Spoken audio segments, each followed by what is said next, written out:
The following interview was recorded on Saturday 12th of April. It was scheduled to go live on Sunday 20th. The news from Greater Than Games, signalling a significant reduction in staff and future projects, was posted 5 days later on Thursday the 17th. I extend my sincere sympathy to all those involved in this process. I am sure many people involved in Spirit Island have had their passion pulled from beneath them at best. Lost their livelihoods perhaps too.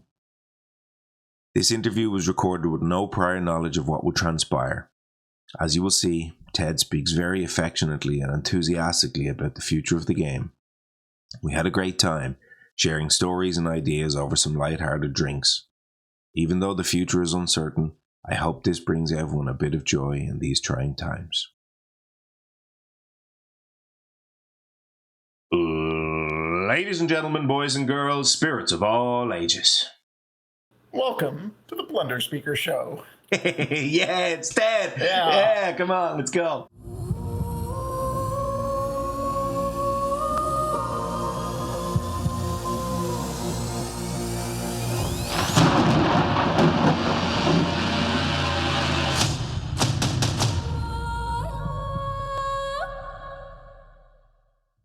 So welcome everyone, of course, back to the BlunderSpeaker Show. If it's your first time joining here, my name is Tepid Goose. As always, I am your host, and I am joined by the peerless Ted Vessenes, lead developer for Spirit Island. Welcome, Ted. Absolute pleasure to have you here.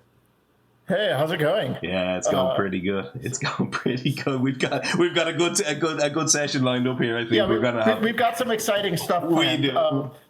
So I remember that when we first started talking about doing this podcast, somehow we devolved into the discussion of having drinks together, and I see you have a drink there. Yeah, we certainly do. But there was this thing you brought up of the Spirit Island iced tea, which is a take on the Long Island iced tea. Why isn't there a Spirit Island iced tea? Anyway, yeah. So naturally I got thinking about this, and I have a recipe here in my kitchen that I want to try. So I'm going to be mixing it in just a moment, and then we'll get started with the real interview. We'll both have our drinks. Yeah, it's going to be awesome. Let me, for people who don't know, let me explain a little bit of what a Long Island iced tea is. So it's a cocktail that, as far as I can tell, the main purpose of the cocktail is to get college students drunk on something that has a lot of alcohol and doesn't taste like it has a lot of alcohol. And it looks a bit like an iced tea, it's just very alcoholic. Now, it has 4 different base spirits in there, which are vodka, gin, white rum, and tequila, I believe. No, it's tequila the last tequila, one? Yeah, tequila is the last one, which is sometimes omitted, which may be a good idea. Anyway, but it's four alcohols that don't have a lot of character in and of themselves. And then it's sweetened with orange liqueur, normally triple sec, but it could be Cointreau, and simple syrup, which is literally sugar water. And then for acidity, there's lemon juice. All of this is poured into a glass, which is stirred, which is weird for a cocktail with lemon juice, and then it's topped off with cola. So not iced tea at all. Weird, there's actually no iced tea in the drink. No, there's no iced tea at all. But like the color gradient you get from the cola seeping down actually looks a lot like an iced tea. Now, it's the weird thing that is that it's stirred instead of shaken. The general rule in making cocktails is that if a cocktail has a citrus in there, you almost always shake it because the shaking adds a little bit of aeration. And if you don't have citrus, then you generally don't want to aerate it. Don't shake your martinis. It doesn't generally make them taste better. Yeah. Anyway, so I wanted to design the Spirit Island iced tea, and the thought that I had is that I wanted spirits that represented, just the space of the invaders in some way, because alcohol is definitely a thing that was primarily brought to indigenous people.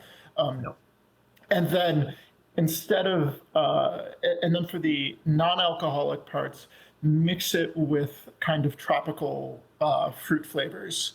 And in this case, it's kind of a cross between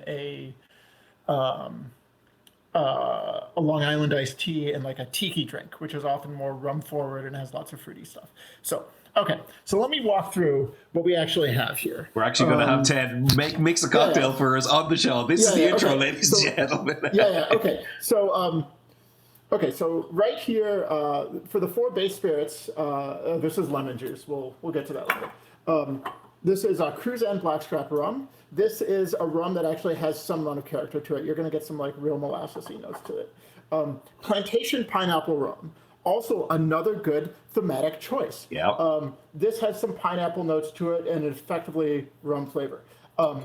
Lefroy. So I wanted to add a Scotch.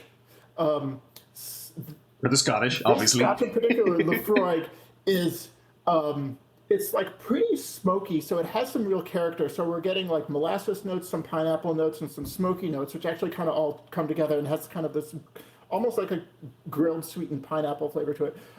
If you ever wanted to mix this on your own, don't use Lefroy Lore. Use like just the standard Lefroy 10-year, but this is the cheapest bottle of Lefroy that I have on hand, so that's what we're going with.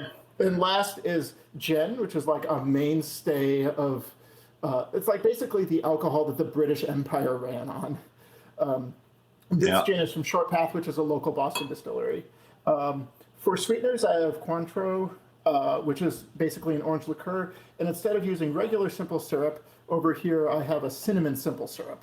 And the cinnamon is going to complement like some of the smoke and the Lefroy and also the pineapple notes from the plantation.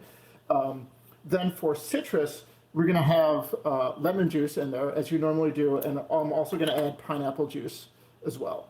So all of that, I'm going to shake it together rather than stir it, and it traditionally gets served in this is a highball glass. Now, a tiki drink is normally served in like some sort of large mug, just because there's a lot of content to go through, but you can't actually see it, and I wanted to actually see this drink. Yeah. So, in a pineapple, for example, a big giant pineapple hollowed out might be one way to serve it. Something like that.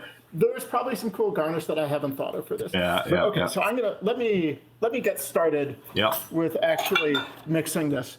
Now, the ratios are obviously really important, and if I had more time, I would tell you a little bit about ratios in cocktails. Yes, this is secretly a mixology stream. Yeah, well, listen, why not? I haven't done it on the show so far. A lot of, so for the 4 base spirits, I'm going to do half an ounce of each.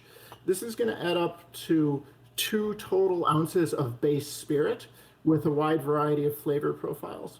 Now, a lot of cocktails, what makes them work is like, there's just known ratios that happen to go well together. So a whiskey sour is like a pretty standard ratio, and that's 2 parts of a base spirit, 1 part of a sweetener. This is like a simple syrup. And then 1 part of your sour, which is often a citrus like lemon or lime. So you can see this in a margarita. Margarita is a whiskey sour. It's like 2 parts tequila, 1 part sweetener, which is like triple sec. Maybe you have some simple syrup in there, and 1 part lime juice.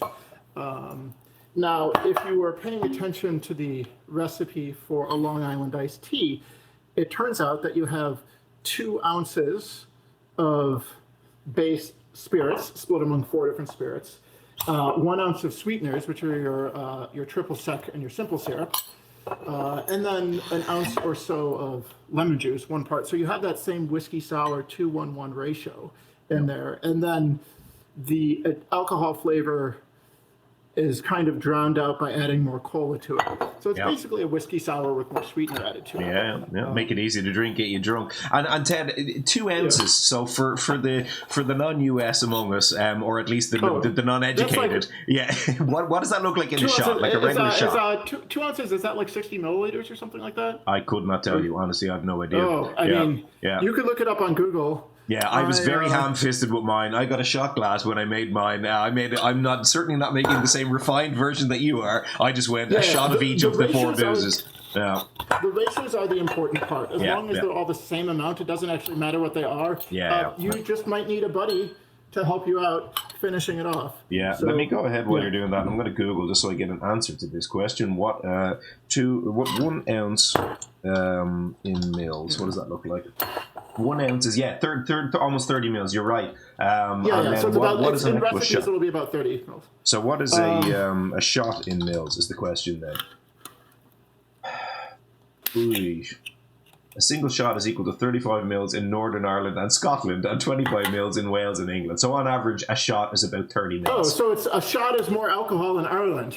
Yeah, well, in Northern Ireland at least. I mean, in Ireland, we don't do any sort of thing. We just get the bottle and we just tip it in. So there's no measuring at all. Why would you measure things? Yeah. When I cook Chinese food, like a friend of mine was saying, like, in Chinese cooking, you measure with your heart. Yes, absolutely. And in Irish drinking, we measure with our heart. Let me tell you measure that. with your heart. Yeah, 100%, yeah. Okay, so I don't know how much of this you caught, but I am mostly done adding the components. This is not like a super tricky cocktail to mix, but it just has so many different juices and stuff that goes into it that like actually assembling it is a real pain. Yeah.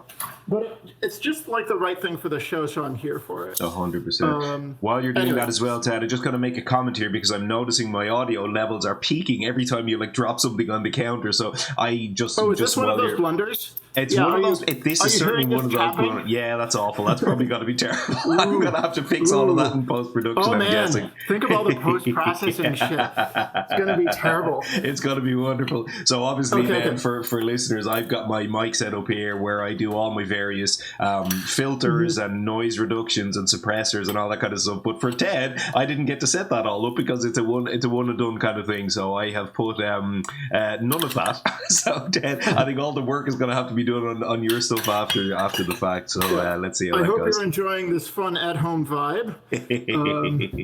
Yeah, absolutely. Okay.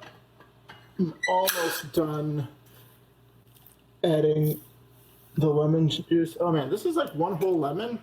And like, you'd think a lemon would have a lot of juice in it, and it normally does, but this one, not as much. I have 2 lemons in mine, Ted. Almost 2 full lemons in this glass beside me here. I mean, yeah. I'm telling you, it's the ratios that really matter. Yeah. It works. It works really well. Yeah. Okay. That whole... okay, I'm going to have to supplement with fridge lemon, which is not as fresh and therefore not as good, but it's fine. Okay, great. So... with that, we have all of the fluids together for the cocktail. I don't actually work as a bartender. I would be way faster at this if I did. But, yeah. Yeah, got the shakedown pretty good. That looks good to me. I am a big fan of the Boston Shaker. And you've got the bar. Okay. I've seen the bar setup that you've got. You've got that to prove it as well. Yeah. So, I'll show that to the camera in just a bit. So pretty now... let's see, we're gonna strain this into a glass. So here's the highball glass. And let's see.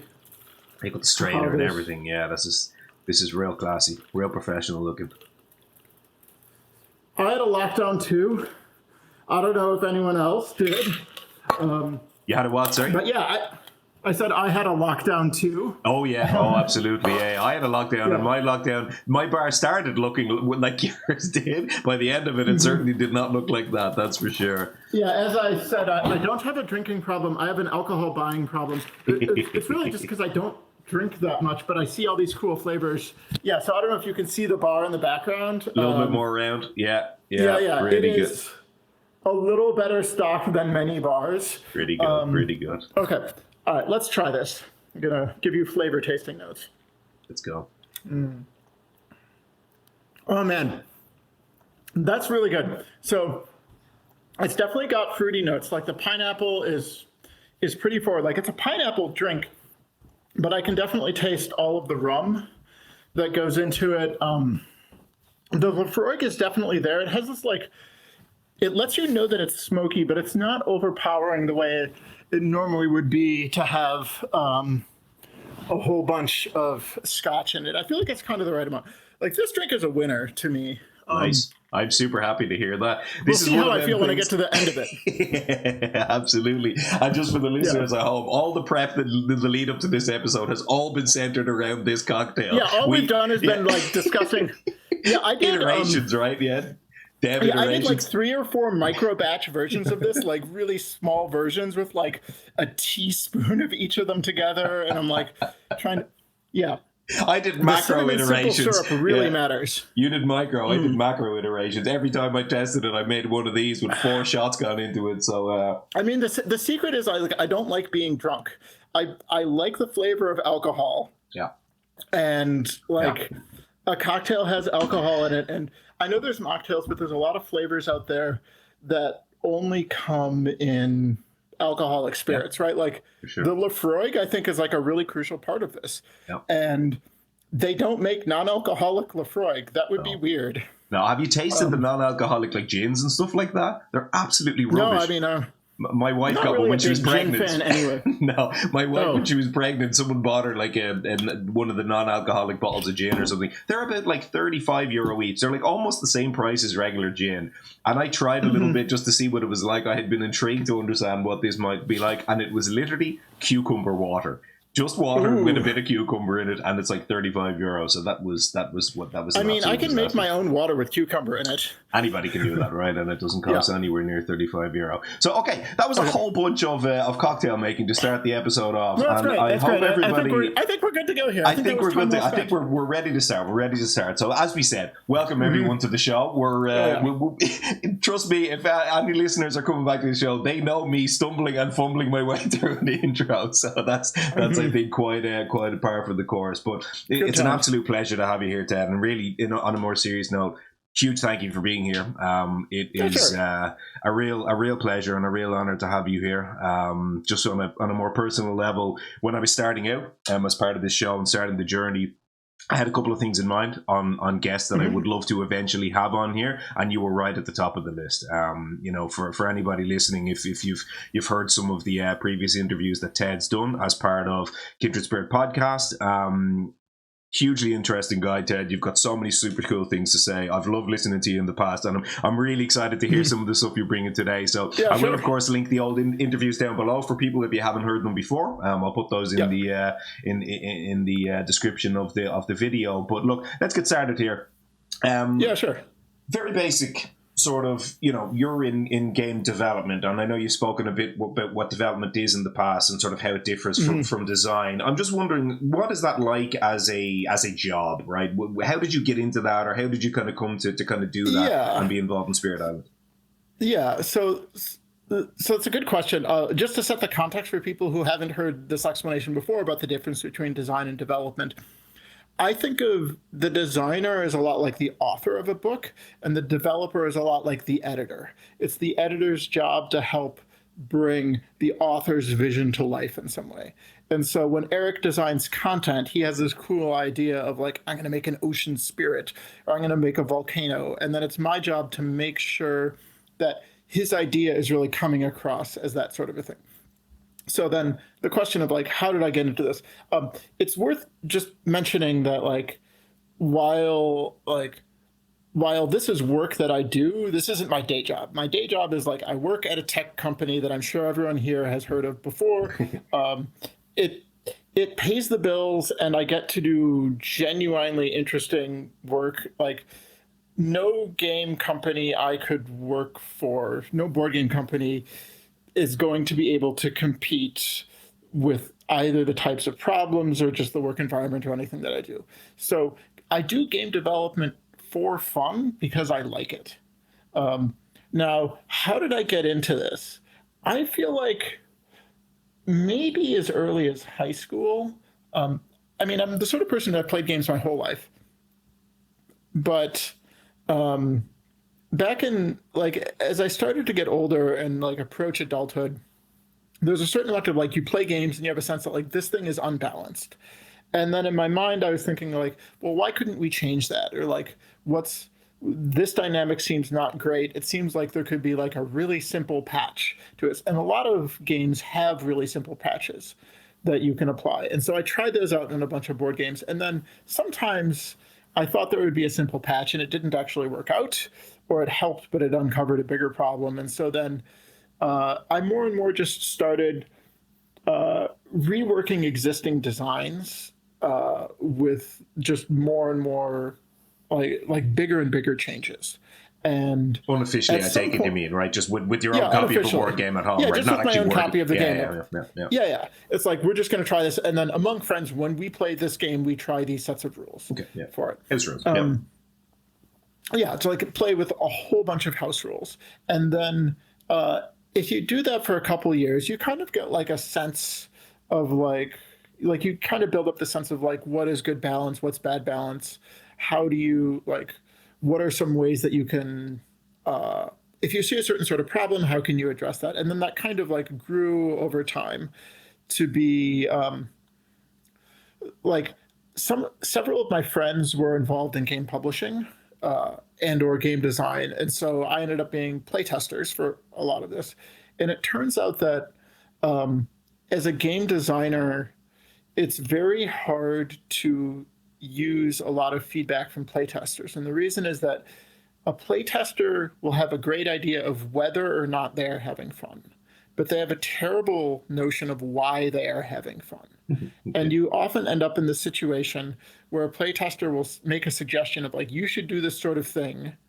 And you're like, well, as the designer, you might realize that's just going to make things worse, or that's not addressing the underlying problem, but you still need to be able to connect with what they're saying and be like, oh, they're suggesting this because they're having an emotional reaction to this sort of a problem. And then like, what is actually causing that problem? How can I address that? And like, that whole cycle is challenging, but something that people who have a lot of game design and development skills have is that they can more directly see through those problems and basically get at the root of like, here's what the real problem is, and here's how I think we should solve it. And as a playtester, it was pretty apparent to the people I was working with that like I had much better suggestions than the average playtester did. Through experience, right? Through building that up over time, and trial and error almost, right? Yeah, for sure. And so by the time I was working on Spirit Island, I had more than a decade of like game development, just home practice, even though I hadn't published anything of my own at the time. Yeah. And I ended up being like the primary balancing source for Spirit Island when working with Eric, who's a friend of mine. Now, that didn't mean that I was more than 50% responsible for all of those decisions, but it did mean that like, if you looked at all of the input and advice Eric took in about how to balance things laid across all the different sources he had, I was the greatest source of all of those buckets. It was still less than 50%. And when the time came to publish the game, he said, like, I want to put you in the rule book as the lead developer for this game because that's how influential you've been. Nice. And then it kind of after it gets published, then obviously you've done various iterations and sort of expansions through. Then it becomes more official, I guess, over time, right? There's more structure, there's more kind of official channels and all that. Yeah. So in some sense, it's just a hobby, but I got into it because I liked it and because I was good at it. Awesome. Cool. This drink is really good. I just have to say that. Well, that's pretty good. And there's a kind of a design. I had a design vision, I guess, at the beginning of what is a Spirit Island iced tea, and can we get a Spirit Island iced tea made? But Ted is very much responsible for all the various nuances and development decisions that went along the way. It's really, I think the cinnamon simple syrup is really carrying this a lot. Nice. And I just noticed, by the way, I meant to say this to you before, that's an actual green wall behind you. That's not a green screen, or you don't have some kind of green screen. No. I was wondering about that. That'd be perfect for doing like streaming or something, and you wanted to have a transparent background. That's the color this room was painted. Nice. Yeah, it's the guest room office. Cool. We're going to get into the whole development sort of process in a moment, but I just had one more question to sort of kick things off. I mentioned Magic the Gathering a lot on my my show, and listeners would be familiar with kind of how I like to talk about some kind of parallels between some design and Magic, and how you see some amount of overlap with this game. You mentioned yourself before in the past about how you have a bit of a history with the game too. I just wondered whether Did you pour it over any kind of experiences, whether they be things you wanted to maybe include as part of the game development, or maybe even exclude any sort of experience that sort of influenced this game? Oh yeah, interesting question. So first, obviously, pretty much every game designer these days has been influenced at some level by Magic the Gathering because of how influential it's been. So there's some of that just like general concept of like, you can have a unique card that does a cool thing, and the card can kind of tell or carry a story behind it, is something that Magic the Gathering did really well. And so like, obviously how our power is implemented is like a little bit in that sort of lineage. Probably the most important thing that we took from Magic the Gathering was their concept of the color pie. So in Magic, there's 5 colors, and then each color has a kind of like a theme or a feel to it. It's like but it's very much like the colors have an emotional connection. They have like a philosophy for how they interpret the world, and it's like the way a red card or spell acts is very different from how a green spell acts. And then there's room for like, what if the spell is red and green at the same time? Like, what is the intersection of those things? Yep. And so we had a lot of theming that went into Spirit Island's 8 elements that had this sort of thing. It's not as strict as the Magic the Gathering color pie. A lot of the ways elements get assigned is more a sense of like, what is happening in this power on a thematic level, and then what are the elements that would reflect that. And any elements can show up as long as it's plausible that it would reflect that effect in some way. Yep. So it's like the major power, what is it, like vines hurl, great bombard with stinging boulders and vines. I was wondering where you were going with that. Yeah, bombard with like stinging boulders and seeds or something like that. Yeah, it's like this major power, and it does some damage and add a token, and it's like the art on the card is like boulders and vines just kind of like coming in and decimating this town, and you're like, it's pretty obvious from the art what's actually going on.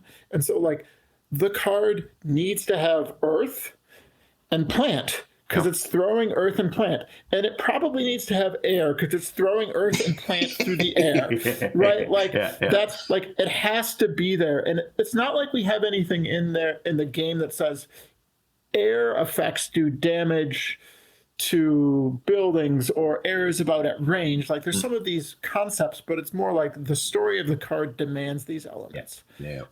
Now, the one thing that I definitely wanted to make sure that was different from Magic the Gathering, not because I think it's bad, but because I wanted it to just like, I just wanted it to feel different, was the way elements manifested themselves on cards. So in Magic the Gathering, you have to like come up with a certain cost to pay a power card, and like some of the mana has to be red mana, and then the rest of the mana can be any type of mana. In Spirit Island, though, the system of like, you have this thresholding effect where it's like you have a fire element or you don't. You have 3 fire or you don't have 3 fire, and then you trigger those sorts of things. That felt like, for whatever reason, that felt right, and that was kind of an intentional departure from that. I would say the ways that we are most inspired by Magic the Gathering tend to be at a very abstract level of like around thematic integration, and we haven't particularly tried to copy any of the more detailed mechanics that they have. Okay. One thing that I wondered as well is, obviously in Magic there's a lot of combo, right, over all of the years, and how many cards there are just so many different ways to go infinite, essentially. So people are always looking for ways to combo cards with other ways, and it always felt to me that in this game there was a very strong and distinct departure from that it's almost impossible to do anything infinite in this game. Was that always the case from the beginning? Was that ever sort of part of the discussion? I think we tried to do that. So like, one of the important rules in the game is that repeat effects cannot repeat a repeat effect. If you repeat an effect, you don't get a bonus repeat out of it.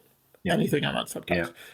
And that was our way of saying like, no, please try not to go infinite. And I think the reason for this is that when someone is playing a combo deck in Magic, they're trying to create some sort of Rube Goldberg machine where they can rotate through the thing and get some sort of a resource and convert that to a win. And then the focus becomes on the machine itself or the different parts and pieces and can you assemble it or not. But we wanted the focus of Spirit Island to be on the theme and how people emotionally connect to the different parts. And if there are infinite combos or even any sort of like combo that gives you like a really strong payoff, then you just get overly focused on that one sort of thing and you don't really think about the greater story that's in it. Now, there's still actually a little bit of this sort of a problem where if you have an overpowered card, you can end up in a situation where you're incentivized to reclaim loop and play that major power and the stuff that repeats it, and then every turn ends up feeling the same. Yeah. And you'll win the game, but it feels boring because the game is kind of playing out the same way. Yeah. So that is something that I wish we could do a better job of, but at least you don't go infinite from it. Yeah. So. Yeah, there are a couple of those almost infinite things, right? I think that I heard recently, this is an old one, but I only heard about it recently, that Bringer and the, what's the card where you keep damaging the thing and pushing it to the land next to it, and you repeat it's that like a whole bunch of Melt Earth, times. the quick stand has like some sort of exponential. I don't know how often people could actually set this up. Yeah. I mean, maybe you could, but there's a certain amount of like, you had to be trying really hard to break the game. And if you're trying to do that, then I hope you're having a good time, right? Like it's not like you didn't accidentally have that happen to you. Yeah. And I think I have heard there's one, the only true infinite thing that I've heard of in this game is where you run the whole major power deck down to like one card or no cards or something, and you combo the what's the one with all the elements? Unlock the gates of deepest power. Unlock the gates, and then you to get one of those one of the cards back, and then you also have the entwined power in there to like give energy and like trade cards to each other or something. So there's like some infinite combo. You can maybe get some sort of and Power Storm, I think, is involved, of course, as well. So there's like 3 or 4 majors together can actually go bunch infinite. Of cards that could use some balance tweaks in one direction or the other. Yeah. Anyway, no, but that's interesting to hear, and I think a fun little sort of introduction to this. But look, that's kind of getting us in, I think, to development as a whole. Right. So I've got a couple of questions here around development as a process. Right. So kick us off with, what are for you the most and least energizing aspects of development? Right. What do you love most and what do you maybe hate most about it? Oh yeah. So this is kind of getting back at this topic of part of what makes something a job is that you get paid to do it. And the reason you get paid to do it is that there are things that you would not do if you were not paid to do it, right? So in some sense, there is no real dream job. Every job has crap in there that's like, it's not great and it's got to get done, right? No. Development is the same way. Like, I would say the most energizing part for me is really connecting with players when they're excited about a thing or they're really like, that by far is like the most exciting thing. And then close to that is like how I expect players are going to feel. So it's like if we make a breakthrough or we like come up with some sort of new technology to make something work, and we know players are going to connect with it, then that's really energizing. So like a good example of this is like Breath of Darkness on Your Spine, which is this Incarna spirit that I constantly tried to kill during Nature Incarnate. I'm like, this is too complicated and too boring. Now, the original version we published is not very much like like what Eric originally handed off to me.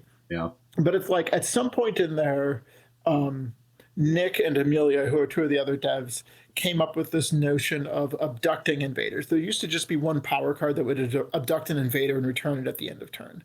And then they had some rule where it's like all of the stuff that you abducted had to get sent back to different lands. And then there was this thing around like, but what happens if you don't have enough presence in play?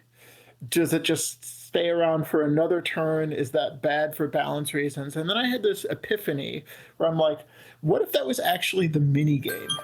That's your pie, right? Yeah, I'm baking something, so I need to pull it out of the oven. This is really going homebrew stuff here. We're really getting it's great. Get to the home and Ted. It's awesome. Yeah. I've got a cherry crisp in the Yeah. oven, which I'm going to pull out right now. Yeah. And then move back. So, but then I had this. One moment. That's okay. You're going to have to give us a look at this now, Ted, as well. You're not going to let us down. This is going to have to look impressive. Because we're pretty impressed with the cocktail so far. I hope it looks impressive. Yeah. It definitely looks warm. Yeah. Which is arguably the most important part. Okay. Got a little bit of a brown. Yeah, this is how it is. Oh, hey, that looks pretty good. I mean, it smells great. It looks good. Oh, that cherry's so looking pretty good, pretty colorful. I'm excited about that. That's going to have to cool for a bit. Oh, and also, the oven will have to cool for a bit, but that will only happen if I turn the oven off. That's probably a smart idea. Cool. Keep the oven on and open. That's not really very energy efficient, let's say. Yeah. Where was I? I feel like I totally nerd sniped myself. That's good. You were talking about, I guess, how breath came back together then towards the end. Oh, yeah. So then I had this idea of invaders. I'm like, what if the whole point of the game was that Breath of Darkness abducts invaders and they don't always get out of the dark? And then you have this whole mini game around how long can you trap invaders in the dark? Can you get other stuff in the dark to let them out to keep the invaders around longer? And like that whole concept just sounded like really cool gameplay. And that was like sold me on like, okay, this is the spirit that we should definitely make. And I found that really energizing. Now, as far as the most stressful parts of design, I would say it's when there's a situation where something is just not working and you know you need to get it to work. And it's not even like, it's one thing if you're like, this isn't working and we can just cut it. But if it's something like, I really think this could work out and I can't figure out how to get it to work, then that can be pretty stressful. So like there was some stressful moments with Deeps, I would say for sure. There was some stressful stuff definitely around Wounded Waters Bleeding, which had multiple reiterations. Yeah. And then Nick did some really heroic work getting Habsburg Mining Expedition working, which I can only imagine was also a ton of work. But it's just like, it's hard when you have this situation where it's like, there's problematic play dynamics. We need to fix it, but for whatever reason, like we're not sure how to handle that. Fractured Days, I think, is one you mentioned in the past. You had to do a bunch of work you hated, right? You just didn't enjoy that work. Yeah, I'm like, oh my gosh. Yeah.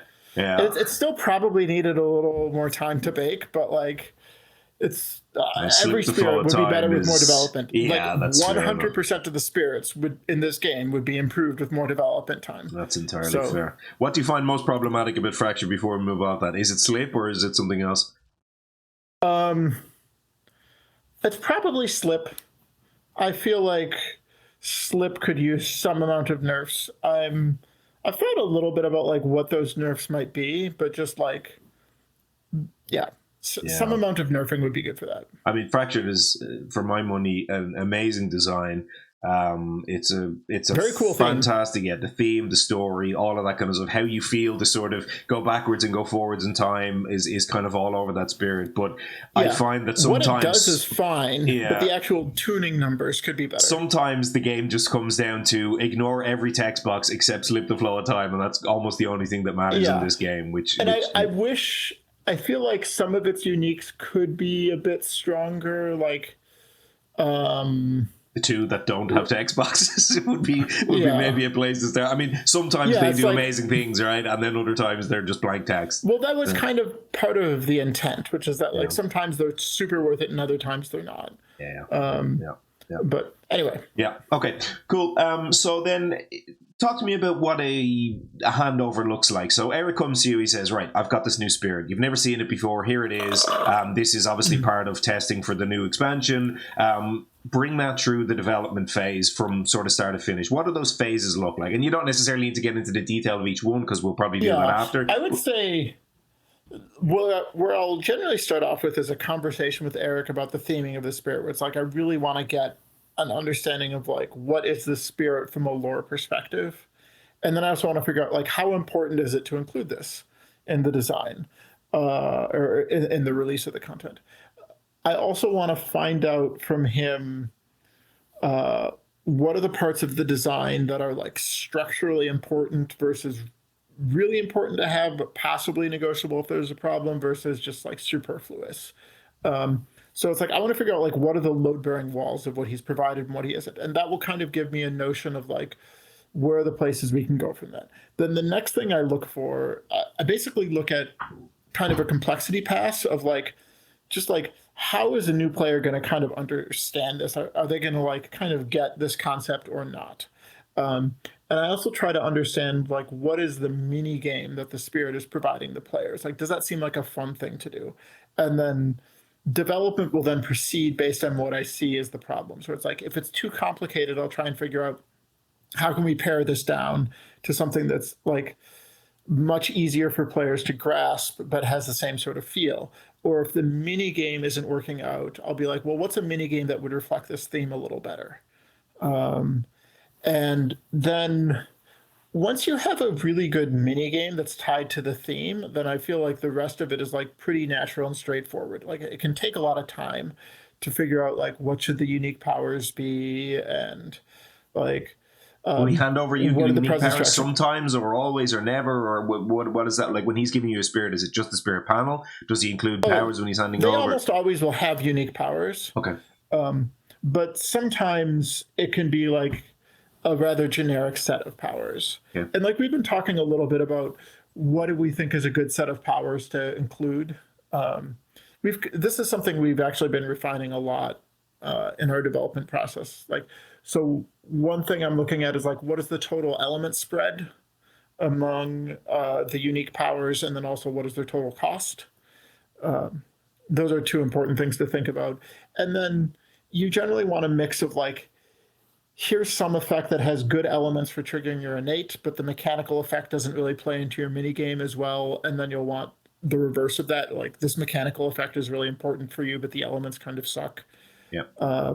You want something that supports other spirits in a way that is thematically appropriate to your spirit, but might not necessarily advance your game plan in the way you're looking for, things like that. You want to have that most often then? I know some spirits don't have it, but is that something you're looking for most spirits to support? I would say for every spirit, I try and design a boon. Yep. And sometimes you don't make one. Yeah. Yeah. Yeah. But most of the time we try and come up with something.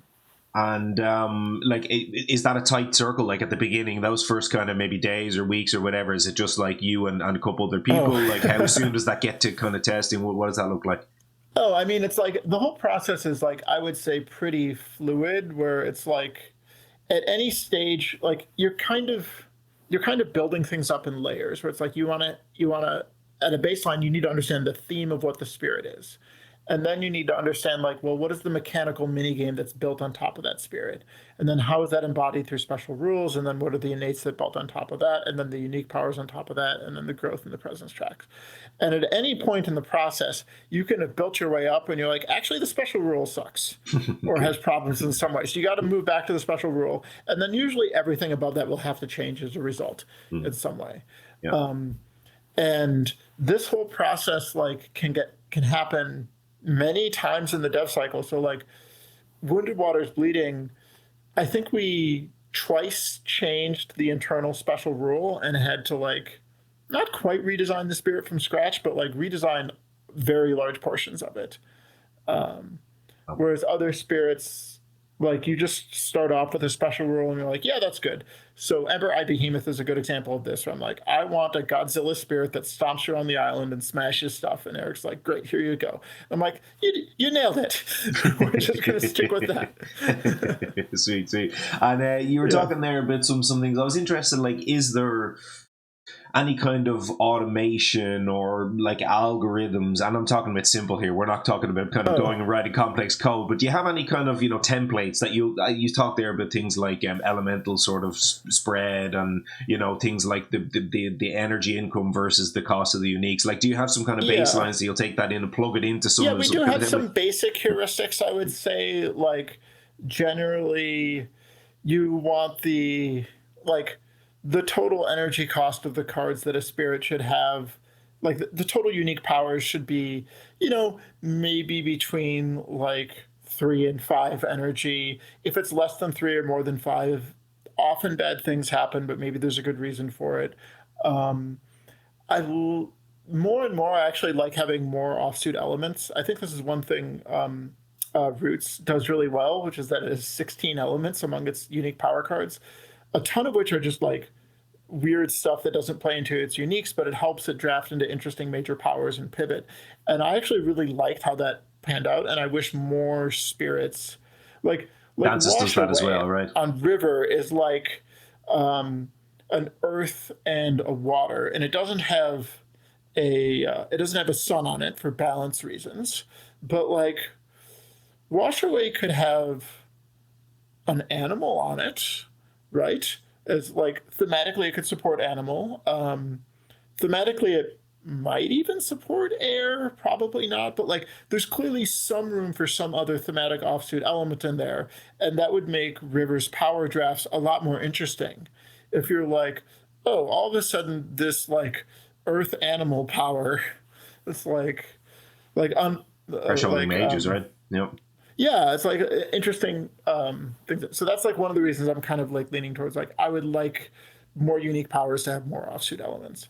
And we have some notion in mind of like what is the relative value of all of these different things, like how valuable is a beast token versus a wilds token versus a disease versus defend 3 or defend 4.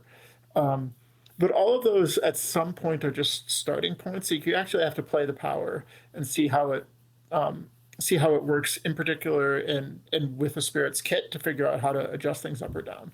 So the costing heuristics are just kind of a starting point that we go with. And they depend, I guess, largely on for example, the energy track, right? Because if you take everything you just said there, but then you put the first space of the track as 10 energy, it just throws the whole thing in the bin, right? Because then for sure. It's like, exactly, well, you're probably going to get a major power at some point. Yeah. Cool. And I guess even interestingly there, like you stick an extra element on a card, that's worth, I guess, a portion of an energy, right? Every time, every single element is giving you like that extra little bit. An on-suit element, I feel like typically an on-suit element is worth around an energy. Like most players, if you gave them the opportunity to spend 1 energy for an element for their primary element, they would take that choice more often than not. And it's like, how often would you spend 1 energy for an offsuit, like a secondary or tertiary element? It's like, maybe half the time, maybe a third of the time. So play elements of the invocation and find out, I guess, right? How you want to spend one energy for that. Cool. One last kind of question here in the process of development.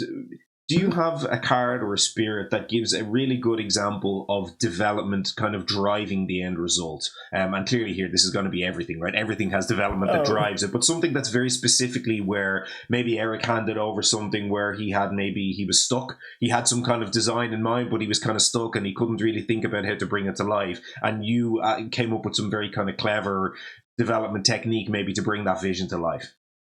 Well, I wouldn't phrase it so much as like Eric was stuck. I would phrase it as like Eric had a first pass, but I'm interpreting this question as what are the situations where development handed off something that was very different than we were given, but it still was like really thematically true. So there's lots of really good examples of this. Breath of Darkness Down Your Spine is a great example of it. Now, I will not rehash it, but like the original version that Eric gave us, I'm like, oh, this is terrible. I'm like, I just want to cut this. It feels overly complicated. Please just give me a Godzilla spirit, Eric. not this weird thing that has a card that puts an explorer on the card, and at the end of the turn, the explorer leaves the card and goes back on the board. I'm like, I would say Deeps is another really good example of this. This is the aspect that lets Ocean drown certain parts of the board. When I first saw this, I'm like, this is amazing. It's like this is an aspect that people who love Ocean are just gonna like love to death, and we need to figure out how to balance this. And I don't remember exactly what the initial design was, but I was sure it wasn't going to work out. But I'm like, we just need to hammer on this for a while, and we eventually came up with something that was like really, really good, but quite different. Well, we kept to the core theme of like you sink 1 land on a board and it becomes part of the ocean. But the actual mechanics, like around how you decide which lands you want to add deeps tokens to, and like at what point does it trigger, all that stuff was like went through many, many development cycles to get there. So, okay. Cool.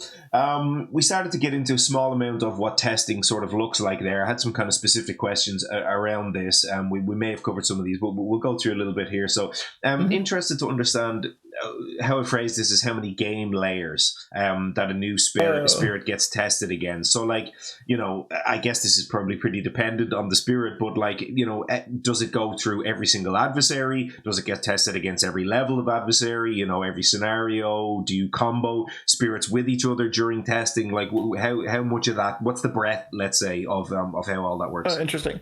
So I would say we do try to get some breadth of testing, but the breadth we mostly focus on is not something you brought up, which is breadth of player experience, where we want to make sure that content plays well with players who don't play a ton of Spirit Island or players who play at a relatively low difficulty, and also want it to play well with players who play tons of Spirit Island at the highest difficulty settings. And the problems that those two groups are going to encounter are going to be very different from each other. And so we do pay a lot of attention to that. Now, we don't explicitly flag trying to like fill out the whole matrix of testing, but we'll notice if it's like if all the like high difficulty players are complaining that a certain spirit is really complicated or overpowered or something like that, and we make some sort of tweaks to the spirit, we'll want to see how they respond to it. But it's also important for us to see how do the lower difficulty players respond to that as well, because we want to make sure that the spirit is still engageable and fun for them as well. And so we might highlight to play testers, it's like, hey, we're looking for low difficulty players to test this spirit or this adversary or something like that. And that covers, I guess, like level 1 versus level 6. It sort of falls under the player, let's say, rather than necessarily saying we have to tick every single box. Yeah. I think that's it. It's like we want to make sure that the content we make, it doesn't have to mesh well with every player, because not all content is for all players. But for the players that it is intended for, we want to make sure that they love it, not just like it. Yeah. Yeah, that's entirely fair. And how many games does that look like on average, roughly, like for a spirit or whatever? It's really hard to estimate that because it scales with the size of the playtester group. But like, I would say any spirit is going to get thousands of playtest games in. A new adversary is probably going to get. It could get. It's probably closer to 10,000 games than 1,000 games is my guess. Wow. Just when you think about like, you know, you like the number of playtesters times the amount of content and how many times it changes, I guess, right? Like an adversary, I think I've heard in the past that you talk, or maybe Eric talk about how an adversary is by far the hardest thing to design. Yeah. Like how many times might it change, roughly speaking, ballpark? Well, it depends on how you define a change, but like... When you first released it for testing with testers, right? Not you, but like when you first released that to the group of play testers, like how many times will it change? I would say an adversary definitely has dozens of changes to it throughout the cycle. And that could be one level or all levels or whatever. They are hard enough to design that I don't ever want to release more than one adversary per expansion.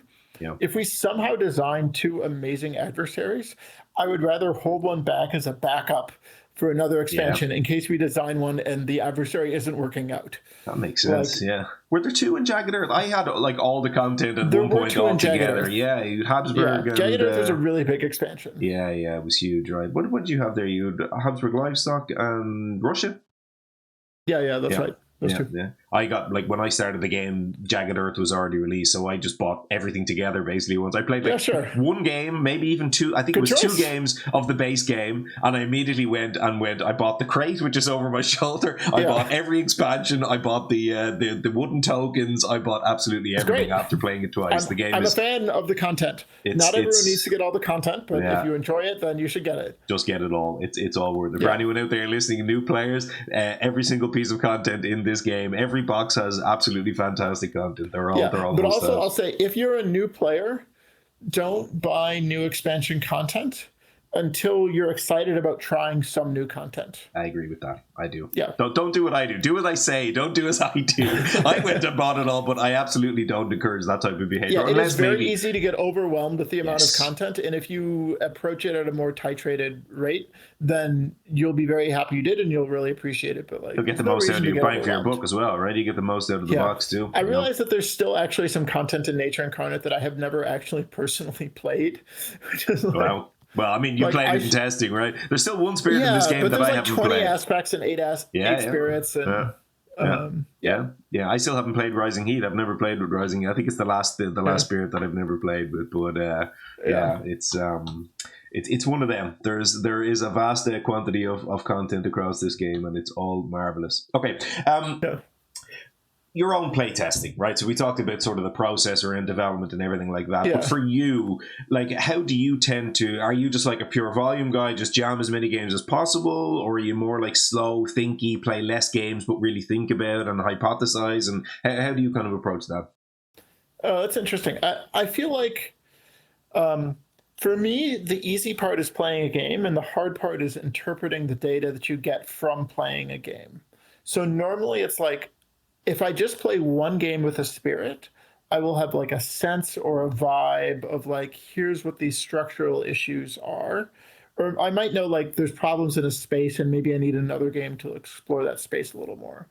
I don't tend to need a lot of games to figure out what are the issues to work on. But I do tend to need more games to figure out, did this actually fix the problem? And more importantly, I feel like I'm not the best judge of whether my ideas have fixed the problem. So I normally approach playtesting as like, I'll play a game or maybe two if necessary to like just kind of resync things and be like, okay, here's the space that I'm going to work on and here's what I'm going to mix around the things. Come up with some edits. Then I'll ask other people to like test and play things and see, did that fix the problem they were reporting in the first place? You'll brief them like, here's the problem I saw and here's the changes I made. Right. Did it work or not? Yeah. So it's like, I mean, obviously I could jam like a dozen games on it. And there's some times that I think I probably should do that to get like a really strong feel of things. But like, ultimately, my job is not to make content that I like. My job is to make content that other people like, and their opinions matter a lot. The reason I play the games for play testing is to have an understanding of how other people are emotionally connecting with the content. And I just need to play enough games to get that in. So, so I play enough games that I feel like I can really connect with the problems that they've been expressing.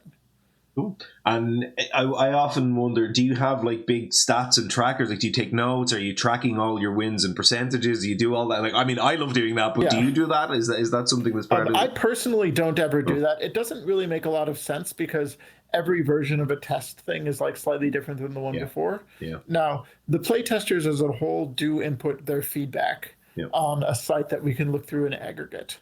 Yeah. We can look at all the feedback from a playtester or all the feedback on a particular piece of content, and that is really helpful and important for aggregating when you have like more than 100 testers. Is it more? But as far as my own, not as much. Is that process more quantitative or qualitative from when you're getting the feedback from others? Like, are you looking at things like win percentages, or are you looking more like how much fun did you have, 1 to 10 type of thing?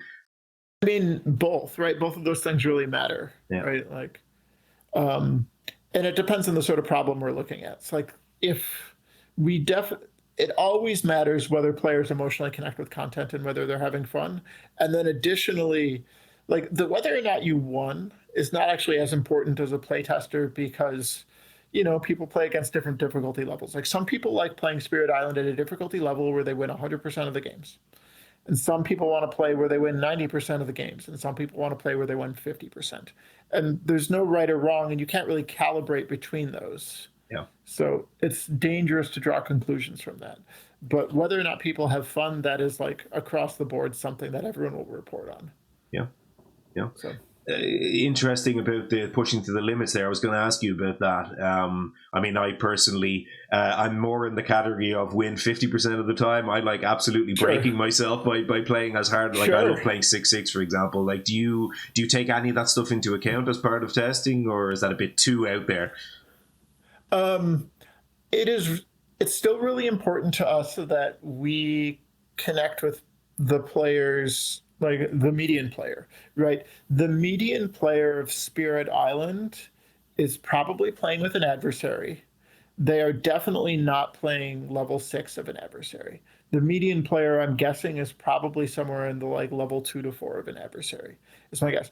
And there's a significant double-digit percentage of Spirit Island players that don't play with an adversary at all, or just play an adversary on the base level. And I don't want to do too much testing of like 2 level 6 adversaries at the same time, because I worry that that pulls us too far away from like just making sure the things are good for the median player. Like that area of design is such a weird bucket of like exceptions, and you need to come up with a total cheese team to get it to work anyway. Yeah. It's like, we want the game to support those fun cheese combos, and you should feel glad that you threw them together, but we're not explicitly trying to make them work or be fair in any way. Yeah. And the most I think that we've really asked for is sometimes we've asked some players to really limit test some stuff with like a level 6 adversary plus another one at level 1, or maybe like a level France, 5. Not France 1, because that's about as hard as a 6/6. This right? is pretty strong. Yeah. But like it could be like, or like a level 5 plus a level 2 or a level 3 adversary. It's like where we like tell a tester, it's like, please get a little out of your comfort zone, or the sort of game where you genuinely scared you might lose, and then see how scary it actually was. Yeah. Because like if it turns out that game is a breeze, then maybe the spirit's overpowered. Yeah. Yeah. One of the main reasons I would ask this question is you end up then with a couple of outliers, and there isn't really that much of this in the game, but Stone's Unyielding Defiance, I find, is the best example of this, where it has 2 and 8s that scale pretty much exponentially in terms of you can wipe any size of a land with the same innate as you would wipe a small land. And similarly for the blight protection stuff, it's like if one blight is coming in, it doesn't matter if it's a million invaders. So it tends to play extremely well into that like extreme 6/6 kind of things on its own. But that's not something you're looking out for necessarily, right? That something scales exponentially. I mean, certainly, I mean, we're looking out for it more now. Certainly, if we had to print Stone's Unyielding Defiance, there would be a lot of nerfs to it. Yeah. At least in the cases of like its ability to handle extremely problematic situations. It's like we would definitely nerf Stone's Unyielding Defiance's ability to handle very large invader stacks. That's not the same as saying we would also nerf its ability to handle small invader stacks. Yeah, yeah. Would you also, are you happy with the top track of Stone? The fact that it just does everything in one? Like Stone? No. Yeah. So, I mean, generally speaking, an extra card play is worth like 2 energy or slightly more than 2 energy. Right, and what I was saying before, that like getting your primary element is often worth about 1 energy. You can just look at that and be like, oh, I get more resource value from top track.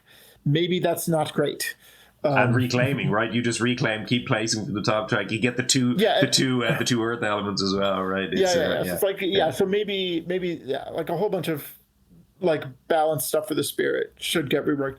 But I will say the theme of the spirit of like you add blight and it doesn't matter because it doesn't come from the blight card, or when invaders ravage, I counterattack and deal damage back. Those are great, right? Like that is the core concept of a cool spirit. I just think like the numbers and the mechanics could be implemented better such that it provides interesting challenges. I think it certainly trivializes some challenges now. I would love to see an aspect. Design is good, development could be improved. Fair. Yeah. For me, Stone is a perfect candidate for something like what Keeper got with Hostility. I love Hostility Keeper, right? It's a pretty much a very definite nerf on Keeper, but it's something interesting. Absolutely, but it makes it interesting, right? It's not just I'm going to play Keeper, strictly worse. It's like I'm going to play Keeper worse, but better in some ways, and it gives you a different type of gameplay. It gives you some different choices. Yeah. But it turns out that there's a lot of people who like Keeper who hate Hostility, and there's a lot of people who like Keeper but then like Hostility more. Yeah. And there's also a lot of people who don't like Keeper but like Hostility Keeper. Yeah. Right. That's probably me, I would say. Yeah, I'd probably fall in that last category. There's a lot of aspects that buff a spirit are generally appreciated by everyone who liked the spirit already, and some people who didn't. Aspects that nerf a spirit are not as universally loved, right? Like what I've said is that what players most want is to be overpowered in a way that they don't notice. They want to feel like it's fair, but then just magically win more often. Yeah, it's very satisfying. That's entirely fair. We talked before. I just finished my playthrough against HME, and I played Warrior ThunderSpeaker in that matchup. And I, surprise, surprise, really enjoy ThunderSpeaker. I love ThunderSpeaker, and that's where the theme and the name of the show Warrior comes from. Is a nerf. Warrior is a nerf, right? But I really enjoyed that. I really liked it for being a nerf, right? It was a different game. It wasn't just jam manifestations as many times as possible. And despite the fact that it is quite a nerf, I liked the theme. I liked the tactile feeling of having the Incarna and actually feeling like I'm even more involved with the Dahan and moving around and stuff like that. So I found that pretty enjoyable. One last one around testing here. I picked up on something last time out on your previous on the previous interview where you talked about stressful environments, and I think you just mentioned it a little while ago as well. You know, there was very high stress towards the end of the release of Nature Incarnate, related to, I guess, things like HME and a couple of other Wounded Waters as well. It's hard for me to imagine what a stressful environment in a place where you're playing games looks like. You know, like you're jamming games. Is it like, let's play games but not have any fun because we're too busy for that, or what does that look like? So it's like, keep in mind that remember, part of what makes something a job is that there are things that you would not do if you were not paid to do them. We would still play games, but the hard part is all of the purpose of playing games is to collect information and then figure out how to iterate on the product as a result. The stressful part isn't the playing more games. It's the iteration stage where it's like, we have all this information. We're trying to figure out, what does that mean? Like, how should we change this? So it's like the stressful part around the Wounded Waters testing was like trying to make sure that all 4 possible healing builds were roughly similarly as good as each other. That there was no build that you would never want to take, even if there's one that you would prefer. And you know, you make a change and you're like, did this do the thing? There's like so many different interactions that a change of one level of 1 and 8 could have with all 4 of the possible healing builds. And then I can test it myself, but I really trust the information more when it comes from other people. So then you need to have like a whole playtest cycle, and then what are they going to say? How are they going to react to the pace at which updates are pulled? You can't control them, right, as well. You push that into a bunch of people. It's like, you know, you can't demand that it's back by tomorrow, right, in the same way that you maybe would in a work environment. And so that's like the stressful part is like not knowing what to do and not knowing whether the changes are actually going to solve the problems or not. And at some point you have to cut things off for a release before you know for sure whether or not something is good or not, right? Like, obviously we would have nerfed Stone's Unyielding Defiance more if we had known around the time of Jagged Earth release that it was like going to trivialize certain sorts of things. But you know, the product has to go to print sometime because people have to play the game. Like a perfectly balanced game that never gets published is less fun than a game that people can actually acquire. That is absolutely for sure. You love this thing that I can't give you. It's not as fun as actually having a thing that's still pretty good. That's entirely fair. Yeah, nice. Ted, why don't we take a short break? We've got a whole bunch more questions. I know you've got a pie waiting out there. You've got an oven still on that you forgot to turn off. And I got the oven. I'm going to go and grab another bottle of sparkling water. And let's come back in a couple of minutes, and we'll do a little quick turnaround here and just give you 2 minutes to go and we'll maybe make another cocktail, for example. So sounds good. Cool. See you in a bit. Thanks. Alrighty, all nice and refreshed. We've got our break. I've got my drink. You're about to show us your new drink, so let's get started. I'm back in the kitchen for the next cocktail that I'm mixing. So this one is a cocktail I'm mixing called the Chicago Underground, and it's the reason this came about. I did not design this cocktail, unlike the Spirit Island iced tea, but a friend of mine, Kate, once told me that she, quote, unironically likes Malort. Now, I don't know how many people are familiar with Malort. It's disgusting. It is extremely bitter, and if you can get through the notes of bitterness, there's like kind of some grapefruit flavors in there. It's from the city of Chicago, and it is just generally agreed as like one of the most disgusting alcohols ever made. Wow. So Kate bought me a bottle, and I'm like, well, I need to find something to mix out of this. And Awesome. I looked around, and I found a recipe for something called the Chicago Underground. Now, the Underground because this stuff is like a sewer water, right? something like that. Also, Chicago has a train system. Yeah, so it is. The recipe I found is equal parts Malort, Fernet Branca, which is I don't want to get into too much, but it is also kind of disgusting and loved by bartenders. Simple syrup and lime juice. So I noticed that a lot of Malort-based cocktails actually use cinnamon simple syrup rather than regular simple syrup, so I tried the cinnamon, and it is an improvement. Earlier iterations of this, so it was equal parts of each of those 4 ingredients. Earlier versions I noticed were a little too dominated by the Fernet Branca, so I'm cutting that down. And also, I felt like it was both a little too sweet and had a little too much cinnamon, so I'm going to cut down the amount of cinnamon simple syrup. And what's the Fernet Branca stuff? What's the flavor profile of that? Fernet Branca, it's very bitter and herbal, medicinal, with strong notes of like mint and like even like a little bit of chocolatey notes to it. Yeah. But like very bitter. It's this.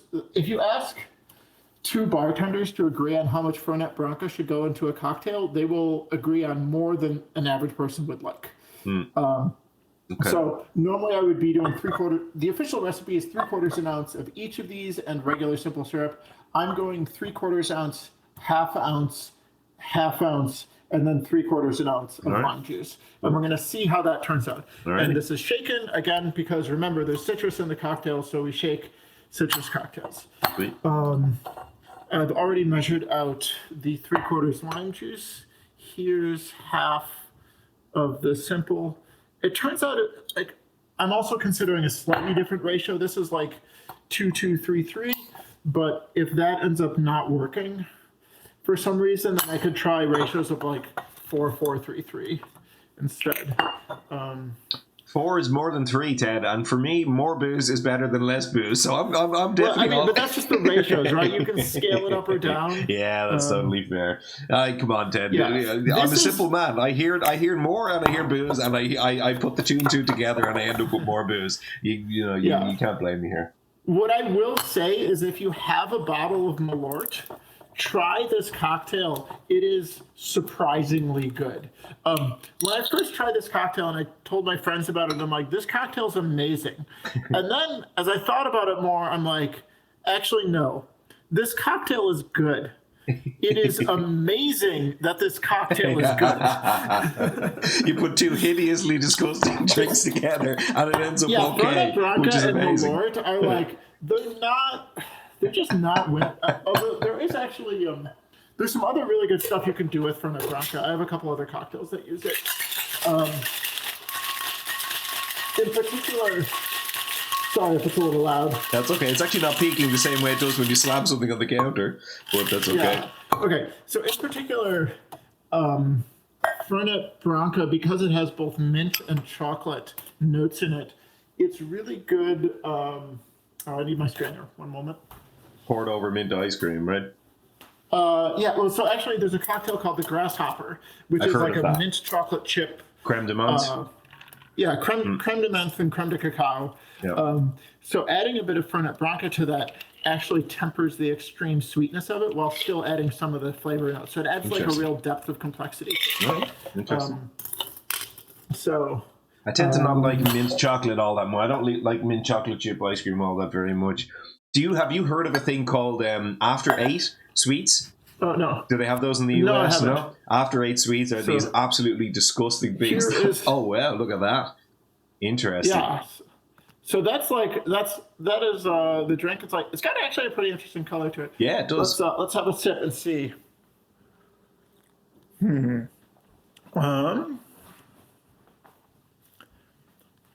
Let's see.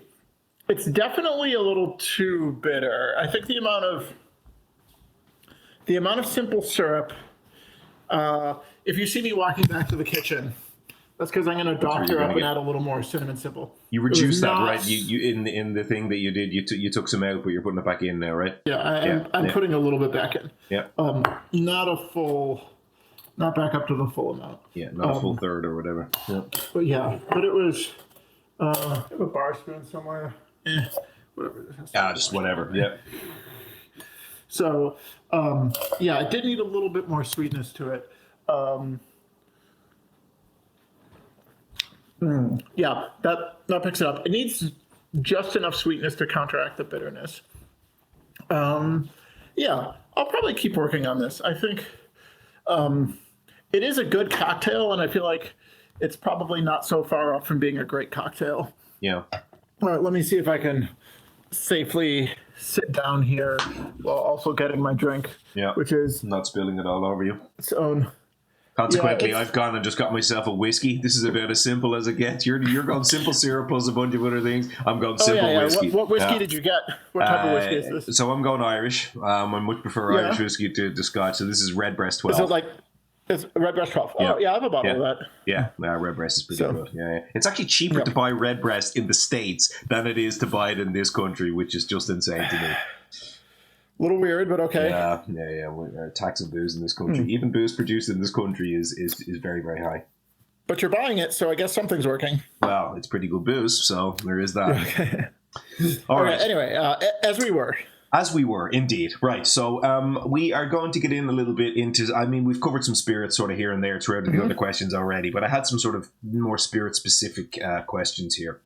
You mentioned in the Nature Incarnate interview that you did with John and Eric last time out, that you sort of said that all of the spirits felt like 95% done, right? There was kind of like 5% you would have liked more time to kind of, tweak. In hindsight now, after time, what does that look like? Just to clarify, that's every spirit in the game. That's not just Nature Incarnate spirits. Every spirit has tweaks that I would make. Yeah. Have you got some obvious ones or ones that really stand out to you that you wish you kind of would have picked up on the first time? Or yeah, so I guess it depends on the spirit, but so an obvious thing I'd want to make with Towering Roots is I feel like optimal play involves using Growth 3 a lot and never using Growth 2. Growth 3 is the one that moves the tree, and Growth 2 is the one that adds vitality at the tree. Yeah.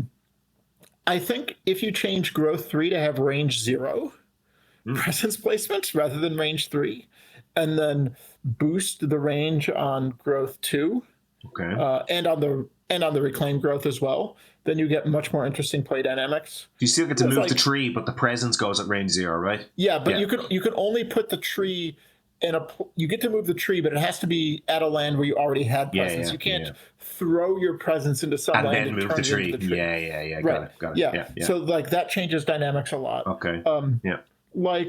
And it could cut a fear off of the second innate, the first level. I think that fear adds up more than people think it does. What about the Incarna? Flipping the Incarna. I've heard a lot of people say that I've only played Roots a couple of times for context, right? I've only played Roots maybe twice. It's actually might be my single least favorite spirit in the whole game, or at least one of them. Yeah. But when I played it, both times I played it, it seemed to make strategic sense for the matchup to do the kind of combo, the flip the Incarna combo, where you just go turn 1, do the G2, play the power that places in a vitality, and then G2 again, and just flip it immediately, and then kind of forget about it. But I heard that that's not really strategically a very strong thing on average to do with the spirit. It depends on the matchup, right? How good is skipping builds against this matchup? Are you playing against England? I played France, right? And for me, it seemed like it would make sense to. Yeah. I think our goal for all of the Incarnate and powers was that it would always feel like the sort of thing that you should do sometimes, but not always, with the exception of Behemoth. Yeah, where it's like the sort of player who's playing Behemoth is like they're going to want to run around and crash things, and they're going to want to power up their like turbocharged kaiju. Yeah. And so then we gave you there's no decision, right? It's just like it's on rails, right? It's like you'll do this when you want it. So I feel like the empowerment on that is probably in a good place. Like if you want to do it in at least 20% of games and you don't want to do it in at least 20% of games, then it's probably in a good place. Yep. And where it falls in the 20 to 80% spectrum is probably not too important. Yeah, that's fair.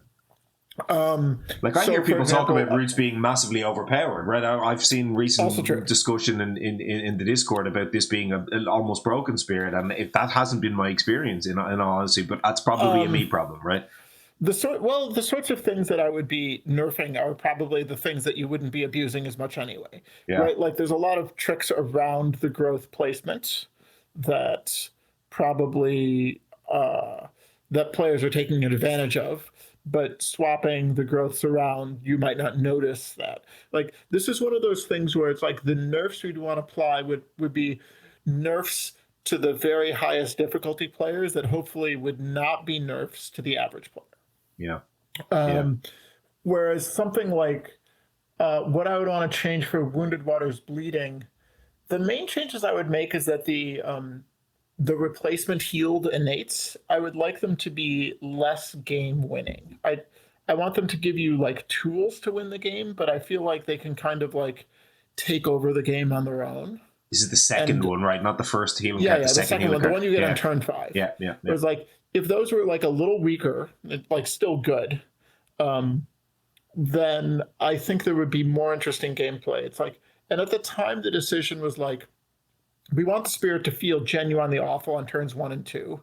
And then on turns 3 and 4, you should feel like you're behind, but kind of catching up. And then in turn 5, you get a payoff for that. Yeah. But I feel like the payoff did not need to be as large as it actually is. Okay. Interesting. So I do feel like I'm feeling the conversation changing slightly on Wounded Waters in very recent times. Like up until maybe a month or two ago, it felt to me like Wounded Waters was sort of, widely considered the worst spirit in the box. And if you look at, for example, Red Revenge has got this kind of matchup axis that he and his group developed where Wounded Waters is by far the worst from his kind of point scoring system. It looks like it's about a third as good as the rest. But now it seems like people are kind of talking about that being, quite a bit stronger. Keep in mind, though, that what Red Revenge is doing when he's matching up, he's largely thinking about how good is this spirit at the sorts of games that I play, which is like, how good is the spirit level 6 against like things around maybe double 6s, or at least in the what would be difficulty 12 to 15 space or something like this, like the sort of like you have one level 6 adversary plus more on top of it. And it turns out that what's really important in those games to win them is to not get accidentally screwed by random chance. Right. And so if that's the criteria, you're naturally going to penalize any spirit that has some sort of like that causes you to take a whole bunch of upfront blight or pain or something like that. Right. They're just going to be riskier in those situations. Yeah. But the spirit is like very playable. Like if your decision is how strong is the spirit in a difficulty 8 game, it's not the weakest one in the box, I would imagine. Okay. So, what off the top of your head, what would you think is the weakest in the box? Against. Well, I mean, it depends on. Of course, it depends on the matchup and a bunch of other things. But just on average, would you say like I would personally feel like Wounded Waters is the weakest of the 8 in the box, but I haven't played it all that much, right? It would be hard for me to answer that question. Yeah. I certainly feel like, put it this way, I feel like there's a big gap between something like Wounded Waters and some of the most powerful in the box, which for me is Hearth Vigil, which I think is obscenely strong. It's just like clearly, too strong, right? It's too strong. It's just clearly too strong. So off the top of my head, the obvious change I would make to Hearth Vigil for starters is giving only 2 bonus health to Dahan instead of 4 bonus health to Dahan. Just like, which is obviously not sufficient. Like some of the unique power cards need nerfs as well. It doesn't need to start with 1 bonus energy. That's the one. That's the one that gets me involved. Like, why does this start with 1 energy? So the argument for it was that like there were not enough unique openings for the spirit. Okay. If it started with 0 energy. Okay. Which I could kind of buy, and that's kind of why we went with it, but it just like felt aesthetically very unpleasing. I hate that, and I think I remember you said that in the previous interview as well, about how you really dislike the starting with 1 energy. I hate it. As far as like things that Hearth Vigil needs, like the first innate probably needs a lot of nerfs. As far as like the threshold should be harder to hit. Yeah. For sure. The right innate is really cool. This is the thing that really bothers me most about Hearth Vigil, right? The right innate is awesome, but it just doesn't come up. The rest of your kit is just too strong that it's just not worth leading into that. The right innate is really strong, and so it had to have a lot of elements behind it, making it hard to come up. Yeah. And for things like, for Dances Up Earthquakes, one of the things we realized, so we've always realized that your unique powers need to be weaker than the minor powers that have the same elements on them. Okay. Because we want to make sure that there's always minor powers you're excited to get. Yeah. If your uniques are better than everything in the minor power deck, then 1, you're not interested in drafting them, and 2, even when you get them, if you reclaim, you're just going to play the same stuff over and over again. You want the spirit to play different from each game.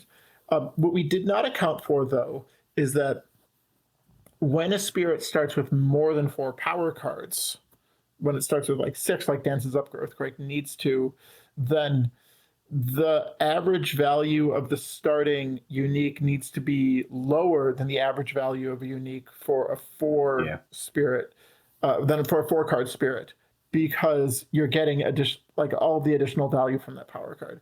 So I think probably half of those uniques should be made very slightly worse, and the second innate, like the Quake token payoff unique, probably needs like pretty serious nerfs as well. And you say it needs to start with 6 cards. I take it that's so that you can make the impend stuff work, right? So you have enough cards to play and impend, right? That's something that structurally can't change. Okay, like you need that many. You talked about that being very difficult to kind of that started in Jagged Earth, if I'm not mistaken. Did it? That was something that had been that long in kind of development. So Fractured Days gets 6 power cards for a different reason, which is that Finder, right? The effects that it needs to have are not effects that show up in the minor power deck. So you need to give more of those effects in its starting hand. Okay. Many Minds, I think, probably doesn't need 5 power cards instead of 4, but that's a different story. Let's see. I'm having trouble thinking about everything, but like most of the other spirits, there would be like small tweaks. So like Breath of Darkness, it has one of the growth option gives it 1 energy per card play it has, which makes the card plays track a little better. I think that would be fine with a flat 2 energy. Yeah. There's its second innate gives you payoff for capturing a bunch of invaders in the dark, and the second level is like 1 fear per invader downgraded or something like that. That's like way too much fear. So it's like they can give you like 8 fear when you max it, right? That's really too much, right? Like it does feel a bit overtweaked. And Wandering Voice is this really cool spirit that has a lot of interesting builds that just happen to be worse than a Reclaim Loop build. But you can fix the Reclaim Loop build if you remove the 1 energy from the Reclaim All growth. And there's a power card, Exhale, Confusion, and Delirium, that has perfect elements and 0 energy that keeps all strife on invaders when they ravage. Yeah. And it also gives 2 fear. Yeah. So if that gives 1 fear or 0 fear, then you don't want to Reclaim Loop it anymore. Yeah, that's fair. You want to I will stand up for that a little bit and say that I actually don't think the Reclaim, that broken, the kind of fixed, the broken Reclaim Loop is the best thing you can do. I understand that it's a strong thing you can do. I think that actually if you go bottom track and don't do that kind of, I think it's like underplay on the first turn, maybe even underplay on the second turn, and then go into the Reclaim Loop, because you don't usually flip the Incarna, right? So I think there's a way that you can kind of build it, which is very much bottom track, but you don't skip kind of 2 turns, and ultimately you can kind of scale slightly past the Reclaim Loop in the end. I felt that was maybe a better way to play the spirit. But I don't have a lot of opinions on it. I'm just saying, like, this is another instance of where I would make nerfs that would not affect people who are playing the spirit in most of the ways, but Yeah. they would be pretty targeted only at the small subset of ways that felt pretty optimally solved. Yeah. What about Sun? We didn't talk like, about Sun. I'd love to hear about Sun. What you might change about Sun, or your thoughts on them? yeah. So the main change I would make to Sun is it is the 0-cost power card that's like 2 fear or skip Blinding glare. an action, and then but if you get 5 Sun, so the 5 Sun threshold of 3 fear or skip an action was like added pretty late, and I was not sure whether it was needed or not, but there was enough playtest feedback that I'm like, okay, let's give it a try. Also, 5 Sun is the sort of thing that happens pretty late in the game, so hopefully it won't be a big deal. But I would definitely cut that because I think a big thing I learned from Nature Incarnate is that 1 point of fear is actually a lot stronger than we thought it is, and we should not be giving it. It's like I actually don't even love a power card that costs 0 and generates 2 fear, even if that's fair and balanced. I think it generally doesn't provide as much fun gameplay as something that actually interacts with the board in some way. I would agree with that. Those kind of like Rain of Blood. There's a couple others that just basically generate fear and fear only. I don't tend to draft them very much, for better or for worse, but I just don't tend to draft them. I don't find them fun. That said, like playing Rain of Blood on Downpour and playing it 6 times is like glorious. And you're like, cool. I think I don't want to be the fun police, right? Like that's fun and people should be able to have those moments. I do think they should probably work a little harder to get them. So whereas like the case with Sun is like you just play this card, you get 5 Sun, you get 3 fear. Whereas if it was like I wouldn't mind if it was like if getting extra fear was like harder to hit in some way. Anyway, so I haven't thought a lot about like the whole details of that, but like those are the sorts of the shape of the changes. And if you think about it, like they're not actually very big changes as far as the spirits go, but they would pretty strategically target a few like very dominant strategies and open up a lot of the other alternate strategies in the spirit. Okay. So something I was going to ask you about here, which is sort of an extension of what we just talked about there, is power creep. Now, I know you talked quite a bit about this in the previous episode, and you sort of left it as we need a year or maybe 2 to really see how the dust settles on everything and see how power creep over time has or hasn't affected the game. So how do you feel about that now? Yeah, okay. So first, let me compare Nature Incarnate to Jagged Earth, and then also to some of the base stuff, like Wave 1, Wave 2 versus Wave 3. So the first thing I'll note is that the 2 strongest spirits in Nature Incarnate, which are Hearth Vigilant, Ashes Up, Earthquakes, which, just to be clear, are significantly stronger than I'd like them to be, are still weaker than the 2 strongest spirits from Jagged Earth, which are Fractured Days and Stone, right? Okay. So again, the top end is still definitely much stronger than we want. The main difference, though, is that if you look at the bottom end of Jagged Earth, there's stuff like Mists, which is a really cool idea and very underpowered. Yeah. Right? Yep. We have nothing in Nature Incarnate that is as underpowered as Mist is. Nothing close to that. And we have nothing that's as underpowered as Shadows is in the base game. Horizons might be a better comparison there. The other one I was going to ask you about was Horizons versus original base lows, right? Right. That's maybe another example that kind of applicable there. Yeah, so I think like both Earth and Shadows in the base game were just like very underpowered. Rivers was mostly at a good point, except it has this reclaim loop build of like hitting its first innate a lot, which is not great. So there's like balance issues and all of those things, which leave it at like different power points. If you look at the spirits in Nature Incarnate, one thing we realized when we looked at Jagged Earth spirits is that if a spirit is above the power target, there will be some people who like it and some people won't play it. And we're still trying to get at that power level. But if a spirit is below the average level, then there's way less engagement with it as a result, right? And so as a result, it's like if we weren't sure, we thought it would be better to be above the line rather than below the line. But we obviously want to hit the line if at all possible. Yeah. And you'll notice that with Nature Incarnate, none of the spirits are below the line. We actually, so what happened is we solved the problem of spirits that were like genuinely, like, I don't want to say trash, but like that were weaker than we wanted them to be. But there were still some issues of some spirits that were like a little too strong. And the gap is much bigger, right, from top to bottom. Right. Yeah. Right. So we actually lowered that gap. And also, when you look at where the top end of it is, it's still lower than when Jagged Earth is. So it is actually an improvement. Yeah.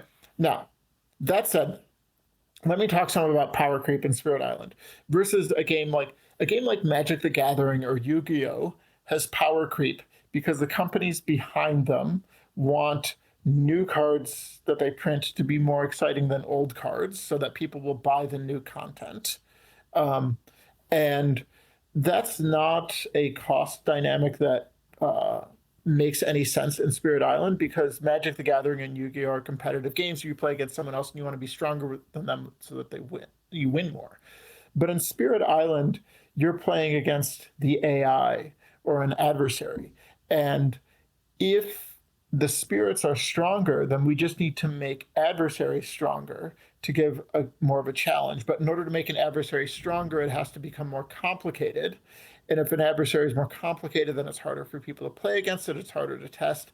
And like the whole thing is terrible. We don't want power creep in Spirit Island. Like that's terrible. What we want is that I wish that all spirits were of a little lower power level, which means that adversaries could be simpler and still provide the same level of challenge to players at the same time. Okay. Which would be great, So but now, you've already published all of the the previous content, right? You can't patch them, right? Yeah. Yeah, I mean, this is kind of what we would be thinking about for hypothetical second edition. If we ever have a second edition, what would go into that? Okay, so now that said, I want to talk about another criticism I've heard from some people where they complain that sometimes it feels like the spirits in Nature Incarnate are, quote, too balanced, which is to say, it doesn't matter which choices I make, I feel like I'm going to win the game regardless. Which is talking about balance in a different way. To get at this question, though, I want to talk about a framework for thinking about strategy games in general, not just about Spirit Island. Then I'm going to tie it into Spirit Island, and then I will tie it into this question of like, what does it mean for something to be too balanced or something like this? Yeah. Okay. So in a strategy game, you have a bunch of choices that the game provides you, and the choices will give you some sort of a resource. And there will be different types of resources, and each resource is going to have some sort of a value. You can like maybe kind of convert every resource to have a value according to this, like in the same system. It's like maybe resource A is worth 8 points and resource B is worth 6 points or something like this. And would you like 2 Bs or 1 A or something like that? And you get some number of those choices. And then at the end of the game, the winner is determined by basically some amount of whoever has the most points in some way. So in a typical Euro game, like you have a bunch of choices, you get resources turn into points, whoever has the most points wins. In a game like Spirit Island, like a cooperative game, it's like the adversary is setting a threshold where it's like level 1 of an adversary is like you had to collect 50 points. If at the end of the game you had at least 50 points, you win. And if you bump up the difficulty, it's like now you need 70 points to win. Now you need 100 points to win or something like that. Okay.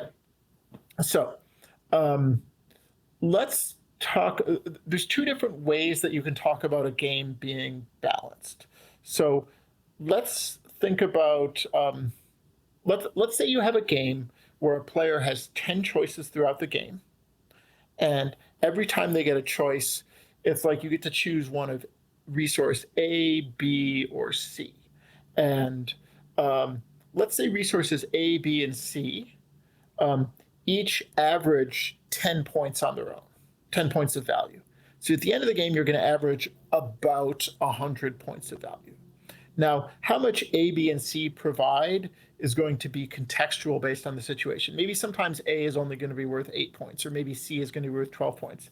To make things more concrete, this could be like maybe in Spirit Island, you're trying to decide between like remove a blight, do 2 damage, gain a power card, or something like that. These are things that are like they're not worth exactly the same amount, but like and in one particular situation, remove a blight if it's in a land where they're going to ravage and blight and cascade is extremely high value. And if that's not the case, or you're not about to flip the blight card, maybe it's lower value. So that kind of maybe sometimes your A is worth an 8 and other times it's worth a 12. And the way you extract value from the game is every time you have those choices, you're looking for when can I choose something that's actually worth 12 points of value now versus 10? And sometimes it's even like, I'm willing to take something that's worth 7 points of value now because it's going to give me 15 points of value for another action on a different turn. And those two together are 22 points, which is better than the 20 points I would normally get. Yep. So, okay. So, generally speaking, when a game is actually overbalanced, what means is that the contextual variations between your resources of A, B, and C are really minuscule. It's like sometimes it's 9.9 versus 10.1, and it really doesn't matter at all. At the end of the game, like everyone has roughly 100 points, and that's not very interesting. That's not actually a problem that Spirit Island has because how good is 3 points of damage matters dramatically based on whether or not there's a city in the land. How good is remove a blight depends, or defense depends on like, are they ravaging? And then do you have enough Dahan set up in there? So there is actually enough contextual variance in there. What's actually going on is that, actually, let me talk a little bit about, I've talked about traps. So I define a trap as a situation where players are given a choice where it's like, you get to choose resource A, B, or C.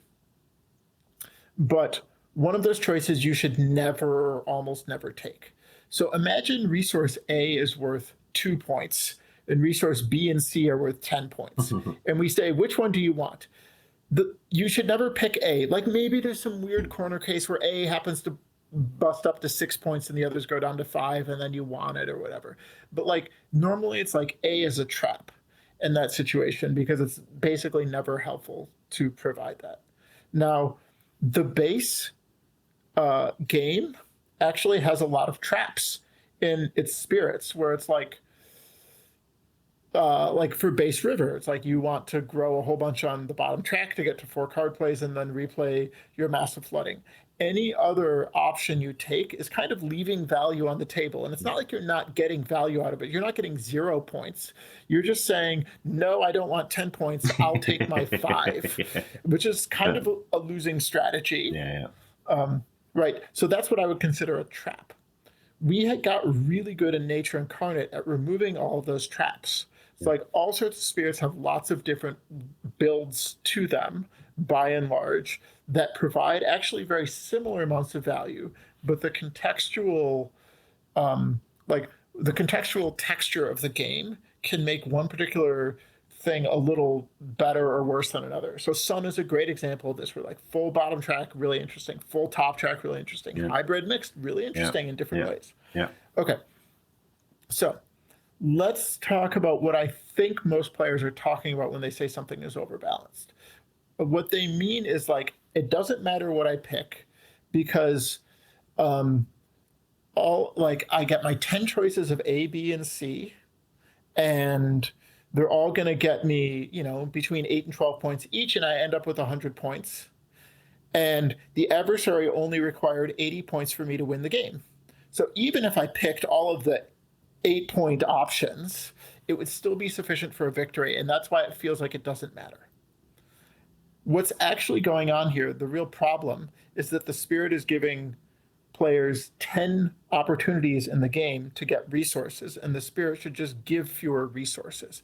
If you only give 8 choices in the game to get a 10-point resource, then sometimes if you pick the wrong resources, you're going to end up below 80, and other times you're going to end up above 80, and that will or won't be a win. So what's actually going on here is if the spirit is just giving too much content, even if all the choices are well balanced, then you're always going to win, right? And do you feel the nature incarnate it kind of has that where it does give too many choices, or is that why people tend to feel that way? I think the choices it gives people are good. It is often like it depends on the spirit, but there are a few situations where something is just a little too much value, or there's like one choice that is a little too strong, but it's obvious, and once you know it, then you keep picking that one choice over and over again. It depends on the spirit, right? Like, Yeah, for sure. I guess so it's like. Sorry, Like go ahead. what I think is like small nerfs to the power level of the spirits will make a much bigger difference than people think. Um, and then those choices become highly, highly relevant. Yeah. What it almost feels to me, and I've never heard you described it, super interesting, by the way, talking through all of that. I wonder whether with the likes of the more powerful spirits, it's not necessarily maybe the amount of choices like you're talking about there, but the nature of the choices. So you've talked about this kind of abstract A, B, and C, right? Is the power or the most powerful spirits, the A, B, and C are all something like a defend power, for example, right? Defend is one of the strongest things you can do in Spirit Island, right? But pound for pound, it's just, it generates so much value. It's undercosted, right? Major power. Yeah, exactly. So if you give a spirit A, B, and C, and they all are closer to something like a defend power, rather than something like the minor powers that deal damage, which you've said in the past are very overcosted, right? So some effects in the game are better than others, sort of abstractly. I mean, it's like some of this might be. So a good thing. A good example of this would be Eyes Watch. It has a boon that's like defend 4, and you can pay an energy to make it defend 8. Yeah. It doesn't really need to be that much, right? Like it could be defend 3, pay an energy to defend 6. Yeah. Which is actually still possibly too good. Yeah. It might need to be defend 3, pay an energy to go up to defend 5, or maybe 2 and 5. I'm not really sure, but like the effect is fine. It's the quantity of the effect that's too much. Yeah. In that situation, and it turns out if you just make that a little weaker such that it's contextually playable sometimes, but not always, then all of a sudden all of the other options come on the table again. Yeah. Well, super interesting. Thanks for taking me through all that. Really enjoyed that. I had a question here around, can you give me what you think is the single spirit in the game that was most let down by development? We just talked through a bunch of them there. Have you got one standout in your mind that had amazing design, but you just couldn't quite make it work, and you're most displeased? That has to be Shadow Slicker like Flame, right? Yeah. Because it's one of the spirits that people first encounter. And it actually is this really cool, spooky spirit shadow idea. And there's people who play the game the first time, they're like, I want to play this.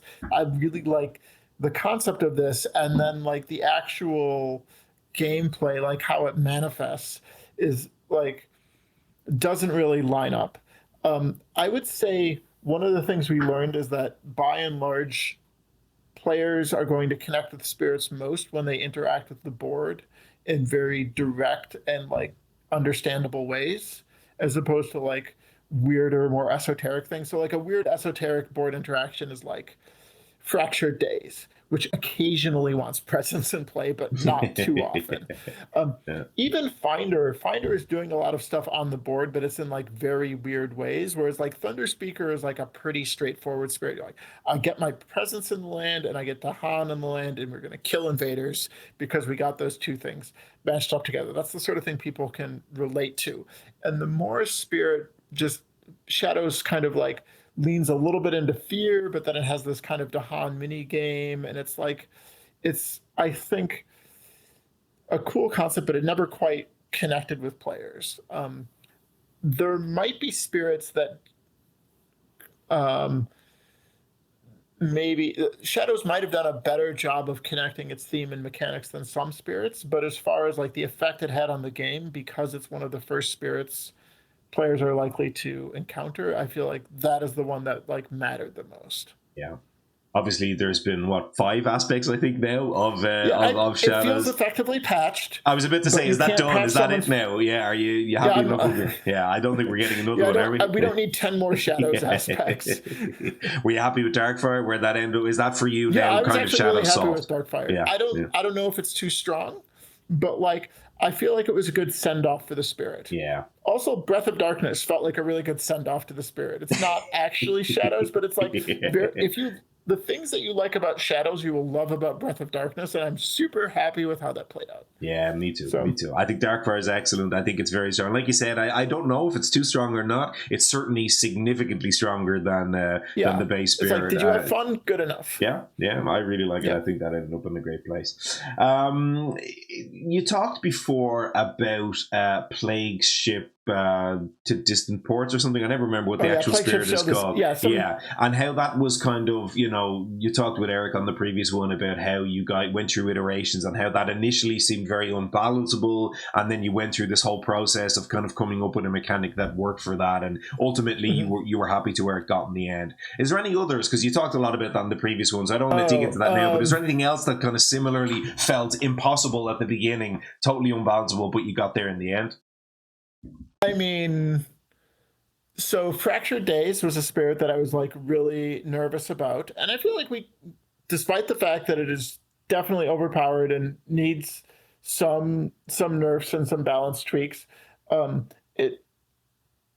where it's at right now makes me believe, yes, we actually could print a pretty fair and interesting version of the spirit that is not too far off from where it's at right now.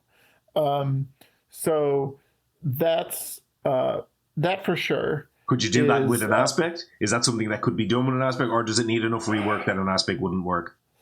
I mean, some of the things we take into account with an aspect is just like how much actual text are people going to look at. Yeah. The other thing that that's important for us to do with aspects is that I don't want to do aspects that are balance patches. Yeah. Like I don't want to do something that's like, this thing sucked, it's just better now. I want aspects to be an opportunity for players to experience the same spirit in a different way. Its gameplay should feel different. It shouldn't just feel like the same gameplay, but a little stronger. Aspects should always make you think about the spirit in a different way. And even Darkfires does this, even though it's this aspect that is most like base shadows to play. It does feel a little different. So, yeah, it would be tricky to do that for Fractured Days. I think Dances Up Earthquake, same sort of thing, where it's like I wasn't sure if we could do it. Now I'm sure we can do it, and I actually think what we published is not that far off. I think like the slightly weaker uniques, weaker innates is like actually really all that it needs. But this core idea of like I play a power card, it slowly grows in energy over time, and then I line up all my stuff to get a big boom on one turn is like a cool idea, and it plays out. Yeah. People talk about, and I haven't actually looked this up, so I'd rather we didn't get into the specifics of this because it's something I've been purposely avoiding, but I am aware that there is a kind of a turn 4 kind of, again, similar to what you talked about with voice, with a sort of a broken sort of reclaim thing. There's apparently a broken build of dances, which is like it goes off on turn 4, and it's quote unquote the best thing you can do. Is that actually true? Do you feel that way, or is that? So there's actually a lot of different builds on Dances Up Earthquake, and apparently the turn 4 one is probably the best combination of like consistent and like still goes off in a reasonable way. Yeah. There's like a slower turn 5 version, which is a little more consistent, but then you're giving the invaders an extra turn. Yeah. But again, like if the payoff turn is not as strong, like if you don't get as much damage out of it, like imagine each Quake token was half as much damage. Like that would dramatically affect how you played the spirit as a result. Yeah. Like I've tried it on bottom track and top track. Seemed very, very strong, very, very palatable to me. Like I enjoyed both. And similar to Sun, it felt like there was reasons to do both, right? Yeah. It's the growth tracks are not really the problem on the spirit, and the spirits are really tricky to play. One of the things, and I think I've mentioned this in another interview, that like Originally, I had the mindset that if a spirit is going to be very high complexity, then it should be slightly stronger because we are making players work really hard to like get things together.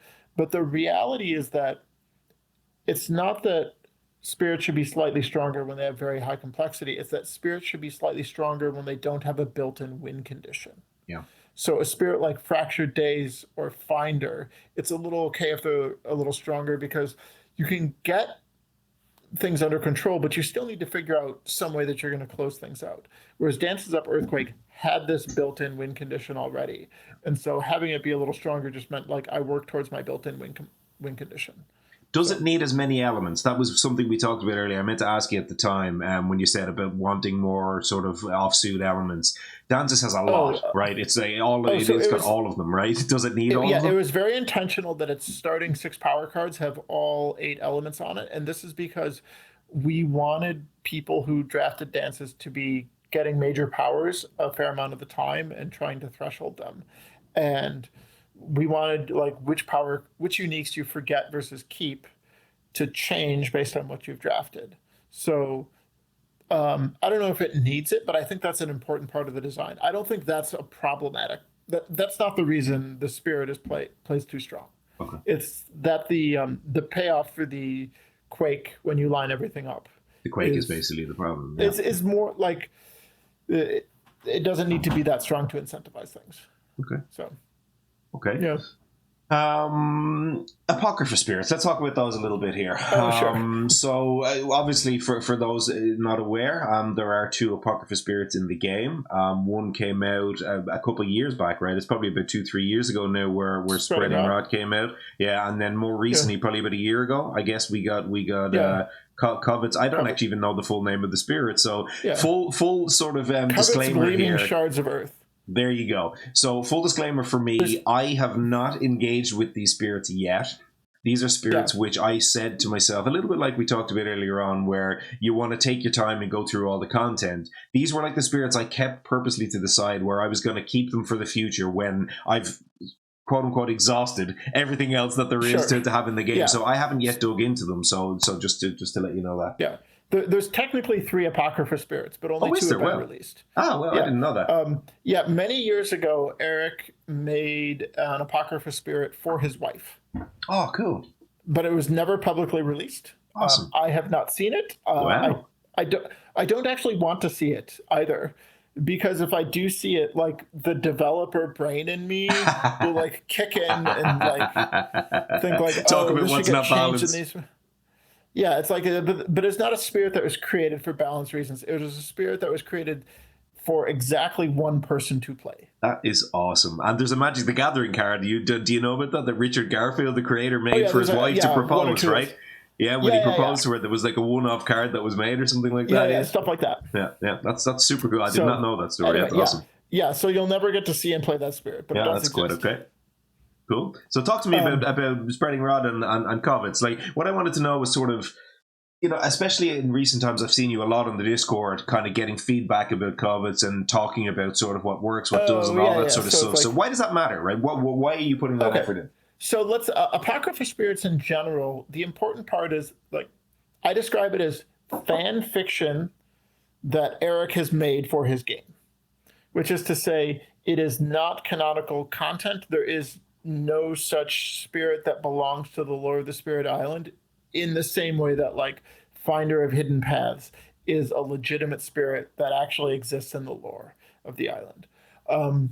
So there can be a number of reasons that a spirit is apocrypha for one reason or another, but like it's basically what it means is it's not published content and it's not official in some way. But that doesn't mean you can't have a panel with unique power cards. That's like, what would this be like? Spreading Rod was a community design done with Eric at a convention early on in the pandemic. I guess it was like a virtual online sort of thing. And that was just like a one shot. We came up with this design over a couple hours. So it hasn't really had much in the way of balance put into it. And if I were to look at the spirit, the first thing I would do is like a big complexity pass and balance nerf. but it's not really possible to do that and still involve the people who were originally part of the design process for that. Yeah, right. So it's just kind of like, it's just like a one shot. That is what it is. Is it overpowered? In short, it is overpowered. It is overpowered. Yeah. Okay. Yeah. It's overpowered. Yeah. So covets. This was a design with me and Eric, just the two of us, and there's like, if you read the release notes on it, there's like a whole bunch of stuff that went into it. But like part of this was like we didn't like how the Nature Incarnate release process to the EU was taking way longer than we thought it should have, which is a story for another time. Yeah. And we wanted to do something for all of our EU fans. And also, like, I just kind of had this idea for a spirit that's like, what would a dragon be like on Spirit Island? Now, this will never be official published content because the spirit is based on European mythology, and canonical content is not based on European mythology. It's based on indigenous people's mythology, generally Polynesian, but like there are many non-Polynesian indigenous people from whom it would be appropriate to like look to for mythological inspiration. Yeah. There are no dragons on Spirit Island. Unfortunately. But I was trying to think about the design of this, and the spirit is really focused on this concept of greed. This is something that I like mentioned to anyone who's like asking for design thought, which is that always start asking yourself, what is the emotion that I want the player to feel or experience and when they're interacting with this content, and then like what are the things I can do to create that. And so for covets, the goal was to create a sense of greed, and we wanted the spirit to feel so greedy. We wanted players to feel so greedy about their mini game that they didn't care if the island blighted. They weren't really paying attention to whether they win or lost. They're like, I just want more stuff for my horde. Like that was like we actually even wanted to maybe feel, I wouldn't say antagonistic with other players, but we wanted like the spirit and other people in the game to be like, hey, wait a minute, can we? And so, like John with his no reclaim build of Starlight, right? Yeah, it's like, nope, I'm doing it. I can't get it back. That sounds awesome. So this is one of the unique power cards. This is one of the unique power cards I'm most proud of designing ever. Is like Petition for Smoldering Wrath, and it's like a boon effect where it's like, it's like most boons are like you give another spirit a thing that's aligned with your spirit. But the petition is like other spirits pay you energy. They don't pay the bake energy, they pay you energy. And the more stuff they pay you, the more rewards that they get for it. And it feels like this, I feel like it does this great job of embodying the greed of the spirit of like, you are going to give me stuff. Anyway, so that was like, I felt like we had really connected with like just like a solid emotional design for something that would just never make sense in the base game. But I'm like, I would like players to be able to play with this content. Awesome. So that's why you put it together and put that out. So let's talk a bit about like the development process and why I like still kind of like ask for playtest feedback. This ends up being a bit of a opportunity for me to learn stuff about design and development that I don't think I could learn through the normal process of a playtest environment in the context of an expansion. So a couple things that I'm thinking about here. So one is that I have a general belief that players will play a spirit and find it fun as long as its minigame is fun and they have a chance of winning, regardless of the power level of the spirit. And in fact, the spirit could even have relatively low power level as long as there's some chance of winning, and they will still have a good time playing as long as it's fun. And so some of what I'm looking at is like, how much could we actually decrease spirit power level and still have it be playable? So that's one thing. Another thing is when I think about all of the things in the game that like might be undercosted or overcosted, I feel like elements are probably a little stronger than we thought they were. Not too much stronger, But the real reason they're a little strong is innate powers in general are probably a little strong on average. And I need to understand exactly how much stronger they are. And Covets is a spirit that has one base innate and then 3 unlockable innates. Oh, cool. And that's like a really good opportunity for me to understand like what is the value of an element for each of these different innates. What are the situations where people just want to unlock all 3 innates versus just 2 innates, which also shifts how valuable elements are. So it gives me opportunity to understand element valuation. Nice. There's, Sounds cool. and it's also an opportunity to understand like what are the complexity limits. So it's like obviously, I don't know if you've seen the spirit before. Have you seen anything? I read it like once, and then I thought, you know what, I'm going to put that to the side. I'm going to come back to it later. I purposely did so that. This is a spirit that has 2 spirit panels. Oh, you wow. have your regular spirit board with your energy track and your card place tracks and your growth and your starting innate and your special rule. Okay. And then you have a whole additional spirit board on top of it, which is your hoard.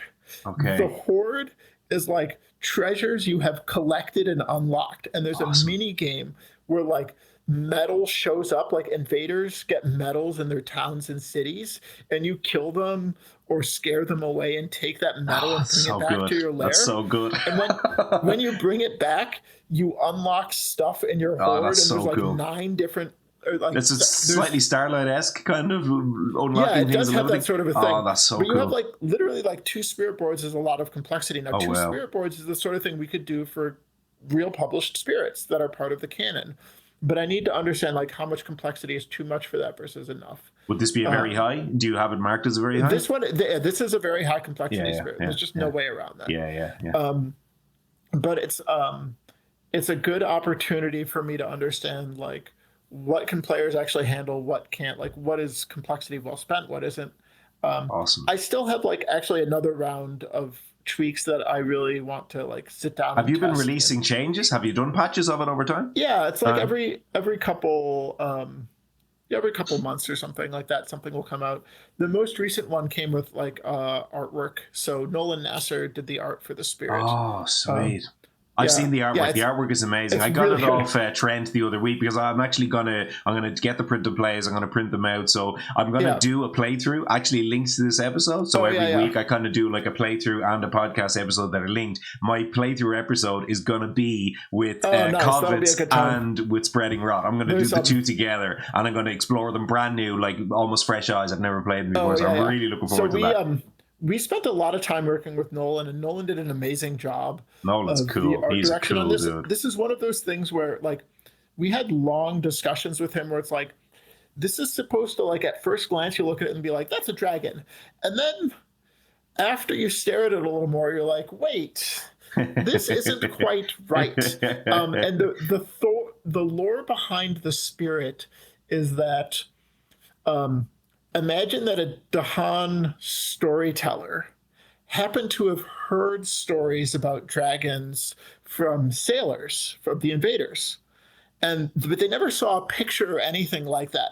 And so they're just telling stories. And again, like, if you can imagine, if European sailors are talking about this great creature that flies around in the air and brings fire and like steals treasure from them and bring them back, that sounds emotionally relevant for what might be happening on their island if a bunch of invaders have shown up and like are mining all of the crap from their land and taking it away. And so it's like that might make for a good story, but then the reality is like there's all these sorts of details that are like the high level things that are true of a dragon, like it's a large reptilian creature that flies and has fire and claws and talons, are the sorts of things that we get.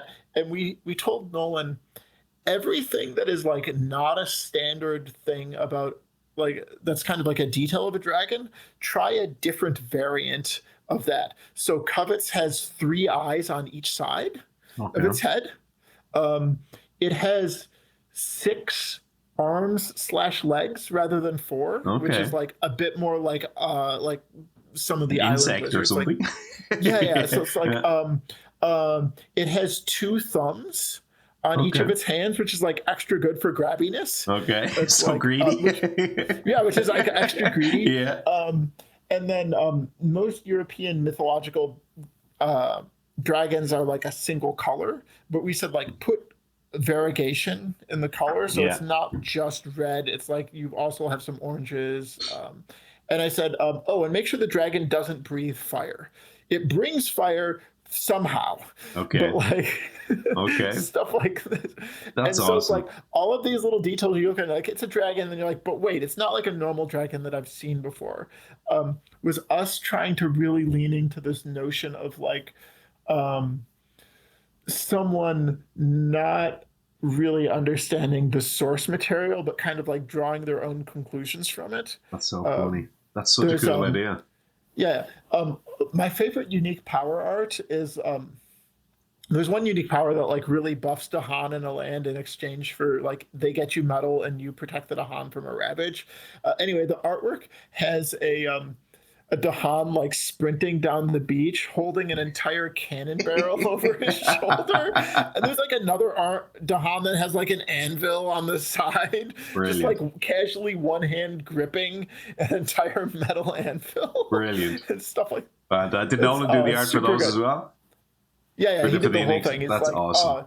he That's really so nailed awesome. it. It was great. I'm going to put some of that art up yeah. here as we're talking. I'm definitely going to do some post-production, play some art on the screen here so some viewers can take a look at that. Yeah, That's super cool. It's a good time, yeah. Yeah. Did Okay. you, by the way, see the thing that came out about 2-3 weeks ago where somebody posted a project that they had done with Nolan Nasser where they did the Oh, the yeah, I printout saw of that. the That was thing, super of the great. mural. Oh my God, how awesome was that? Nolan Yeah, is the yeah. coolest dude in the world. Nolan, Like, that Nolan is is a amazing. really good artist. Yeah, Yeah, that was a fantastic project. I'm going to put the link in that down below so that people can go and take a look. If you haven't seen sure. this, you need to check this out. Yeah, Nolan did this Nolan didn't pay us amazing, to massive. show for this. Yeah, no, he certainly didn't. But he did this massive mural, this big thing that somebody kind of contacted him to do a private sort of thing, and it's this unbelievably cool Spirit Island mural that they put in their games room, which I am going to put the link down. I think Nolan's selling like prints of it or something like that. So this is something that people need to go and buy because it's amazing. Yeah, I'm going to have to really get myself one. It's super cool. Mm-hmm. Okay, so that was Apocrypha Spirits. That's kind of it in terms of the sort of spirits. And thank you, Ted, because you gave me a lot of really, really cool and interesting inputs there. I wanted to talk a little bit about HME, and I know you mentioned that this was like a super complex thing in the past. Yeah, Habsburg Mining Expedition. Habsburg Mining Expedition. It certainly is, and this is going to be actually. So right now we are. I didn't even mention this. I usually mention on my show. Today we're 12th of April, which I think is what are we? Saturday today? Yeah, so Saturday 12th of April. We're recording today. Tomorrow will be Sunday 13th of April. Is going to be when my HME episode drops.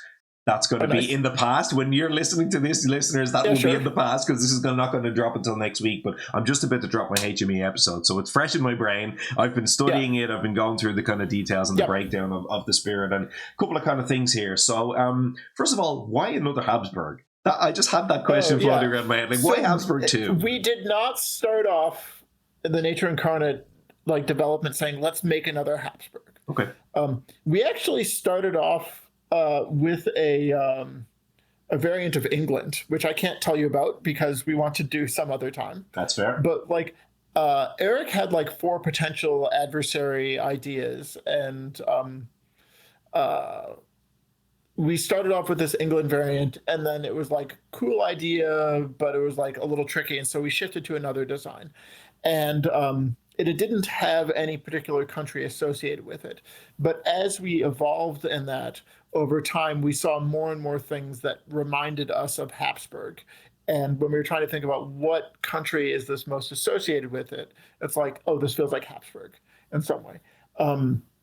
And I think we ended up with mining as the theming for a couple of reasons. One, the Habsburgs really did have mining islands, particularly they went to mine salt.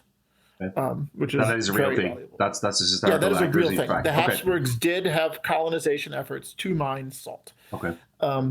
And the second thing is that a lot of the rules they kind of had this mining focus to them, or these this thing is when you get enough stuff in an area, then it feels kind of polluted in some way, And we also wanted to differentiate from livestock as well. So that ended up being the theming because it worked out that way. But I think if we had, if the rules had worked out differently, it could have been like felt more like France or felt more like Russia, and we would have done variants of those adversaries instead. So was it your intention to do a variant of an adversary, just to be clear here, or did that just kind of happen? We just it could wanted have been to any make an country, right? adversary. Or any, yeah. And if we would have picked whichever country it made sense for, and if it was a country that we'd already printed before, then it would just be a variant of it. Okay, yeah. So that wasn't it wasn't the intent, and as you say, it may well happen in the future that we get other variants of others. Personally, I think that's likely. Yeah, not in love with the fact that I have to dig through to find, the little these little tokeny things here, like the fact that there's like 7 of those that look almost identical, and I have to kind of dig in my little box. I don't use any of them. Yeah, they're super helpful. I love these, and I still use them after 200 games of Spirit Island. I still use these for every game because it stopped me forgetting things. If it helps, then great, go for it. Yeah, absolutely. And like some of the stuff as well is like France 6, or like there's a few of those rules that are like so easy to forget. Very forgettable. Yeah. Okay. So you kind of covered. I was going to ask you about the sort of thematic and the mechanic harmony of HME. For me, it feels the strongest of all of the adversaries in getting this concept of a thematic and a mechanic to sort of really harmonize together. Like, do you feel like you just got better at that over time, or was there more of a focus on it, or how did that kind of come together? I think we cared a little bit about that, but honestly, it's okay if adversaries are less thematically integrated as long as mechanically they all work as a package that feels like each level is a reasonable increment over the past and you can handle everything together. I think part of why we had so much thematic integration for it is that it just took so long to develop. The theming kind of came naturally out of that.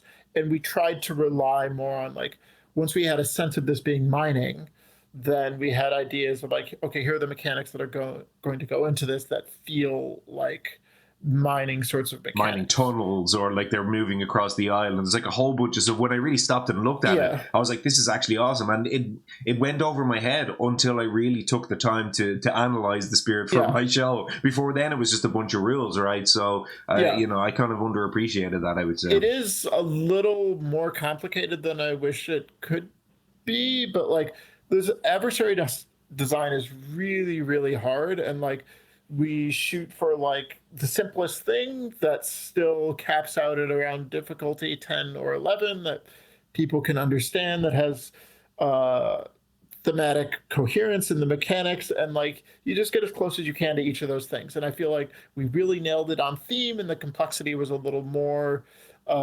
If we could have had the theme be less good, but have the complexity be lower, then, I don't know which one I'd pick. But like, it's not like a new direction or something for you to look out for in future. It's not like this is a pattern that you will intentionally sort of use in the future. We do want everything to be thematically integrated, right? In the same way that we also want everything to be balanced, and we want everything to have a low enough complexity budget that people can connect with it. Like, all those things matter. Yeah. Like Brandenburg Prussia, for example, is like, it's fast, right? And it's like variants of fast, right? There's no real kind of rule set that really feels Brandenburg Prussia, right? Is that something you would avoid? That was specifically intended to be low complexity. Yeah. And like easy for people to connect with.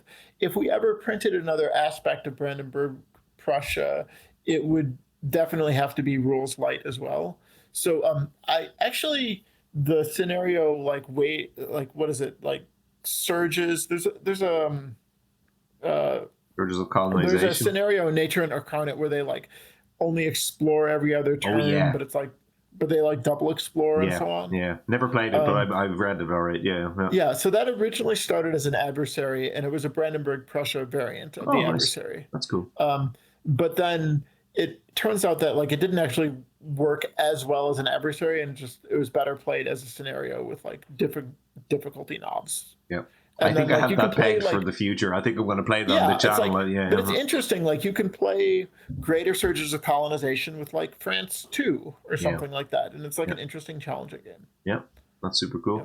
Last thing I wanted to ask you about HME, something that came up a lot in my analysis of that and sort of talking through how to manage and beat the adversary, it feels to me like there's a lot more player agency here than there is in any of the other adversaries. Or rather, the higher the skill level of the player, my sort of end outcome at the end of my episode was to say that the higher the skill level of the player, the lower you can bring the difficulty down. It matters more. Your skill level matters more maybe than it does with any of the other adversaries in terms of how you manage all of that, the known information and, the choices you can make in the mining boom and all these other kind of various things. Like, is that intentional? We always want there to be player agency. It's not like we looked at this and said we want to make sure that there's more player agency than other adversaries have, with one exception. But in general, this is the counterpart of more complexity. If you have more complexity, you tend to also have more player agency as a result. And so there's like just kind of a bit of a trade-off. Like, what player agency do you have against Brandenburg Prussia? It's like, well, gotta go fast, right? There's not as many interesting choices that you can have. And so we don't want things to be too complicated, but we don't want players to have choices. Now, the one area that we did want to give players real agency on was around the loss condition. Something I've never really liked is France's loss condition, which is just like, oh, you're out of towns, you just auto lose the game. That's like, oops, bad event, you lose. Yeah. The thing that I wish we had done, and I didn't even think about it for some years later, is like, when you run out of towns, when they would build towns, they build blight instead. Somebody said that in the France episode. I thought that was such a cool idea because it also leans into the theme, right? Also true, yeah. And like, the blight comes from the blight card, and you'll end the game real fast. Yeah, it's already punishing you really badly on blight. So and it's added blight. So if there's already blight in the land, that'll cascade. But but the important thing is it is not an auto loss. Yeah. But, and England has this to a lesser extent of like auto loss the moment you hit 7 buildings in a land, where it's like a bad event can like push things over. Whereas at least with Habsburg mining, because the loss condition is only checked at the start of the invader phase, in advance whether or not that's going to trigger. And it just feels like 80% of the tension is still there, but you don't get screwed 20% of the time. And that feels a lot better. So that's a place where we definitely did want to have more agency. Yeah, that makes a lot of sense. I am horribly risky when it comes to playing HME. I immediately put something up to 7 out of 8. It's the first thing I do, like in every HME game. Mining boom up to 7 out of 8, and then forget about it and start mining boom somewhere else. But I do quite like that, I have to say. And a lot of people talked about that being clearly here. There was maybe quote unquote lessons learned or something like that from the past. So I love it. I love HME. I think it's really, really fun. I think it's it's more complex than others. Some people call it fiddly. I would just call it engaging and interesting. But what we've heard is that when people, after they've played it a couple games, they tend to internalize it. The other thing that I've noticed is if you're an experienced and franchised player, you're really tempted to play the adversary at level like 5 or 6 right away. And there's a lot of stuff to internalize. It's exactly what I did. Right. And if you just start at level 3 or 4, it's actually not as bad. It's the sort of thing where like I would recommend maybe try, if you normally play difficulty 6 adversaries, you could try Habsburg Mining 3 combined with like Pressure 1 or Pressure 2 or something like that. And it's just a way of like easing yourself in and learning the rule set as well. And I think that also combats the fiddliness. I am a sucker for playing Ted. I took out the box. I took three of brand new spirits. I put them all in front of me, and I went straight to HME 6. And I sat down to play, and I looked at the panel. I was like, I have absolutely no idea what's happening here. Did you lose? No, I won. I was on Discord for like an hour before I even started playing, just searching the FAQs and asking questions. I had absolutely no clue, but I won. Nice. Yeah, well, I hope you had a good time. I had a fantastic time, I have to say. I had a really, really good time indeed. Okay, that's kind of HME. I had a sort of another section here which I'm calling other content. Which is sort of content we maybe haven't seen, or at least that hasn't been published. We've seen some exploratory content that's been released over time, sort of different versions of, there was a version of Shadows, there was a version of Bringer, I think Vengeance of the Dead is one that kind of got a bit of a rework as well. So there's kind of maybe 5, 6 or 7 variants of content that have been quote unquote unofficially, officially released for people to maybe test. What's the kind of purpose of that? Is there a data gathering thing going on there, or how does that work? The main purpose of this is for Eric to get, low-key data on, like, how do these things work out. It's like, here's some stuff that was, like, a little too strong or a little too weak, and, like, let's see, it's like, would this change things? It's, the only express purpose is for him to get information, and then that's the sort of thing we would use in the future. So it's like, the hypothetical second edition, if we ever decide to work on a second edition and like get stuff into there, then we would take the feedback people have from exploratory testing into the design of stuff. So there is data gathering happening there. Like he is actually sort of keeping a spreadsheet or something somewhere that's kind of that's a question for him, but like I'm assuming that like that's the purpose of it. There is an intent there, yeah. It is not being collected because there is an explicit intentional because we're definitely going to do anything about it. It's more that if we do decide to do something about it, we'll want to have had that data. Here's some ideas that he came up with over time that he's like, hey, why don't we start gathering stuff on this right now? Do you have any thoughts on any of those that you like or dislike, or any strong opinions on any of that? They're all overpowered. Okay. Bringer is the one I saw that I thought was amazing. I love the exploratory Bringer. I think that bottom track is such a cool rework. So it's like,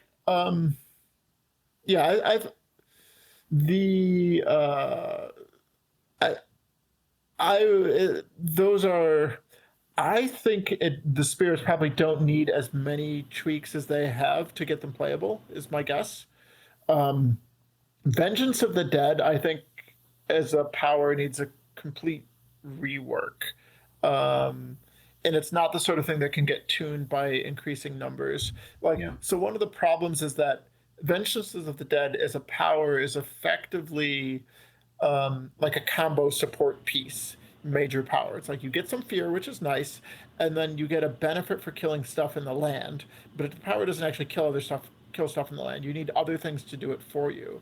And when you're investing your entire major power play in effectively a support effect, then you're expecting to get like either a really big effect from like when you have some other support to combo with it, or maybe you combo with like a minor, a unique, and an innate, that sort of thing. And then it's going to feel awful if you don't have all that stuff set up. One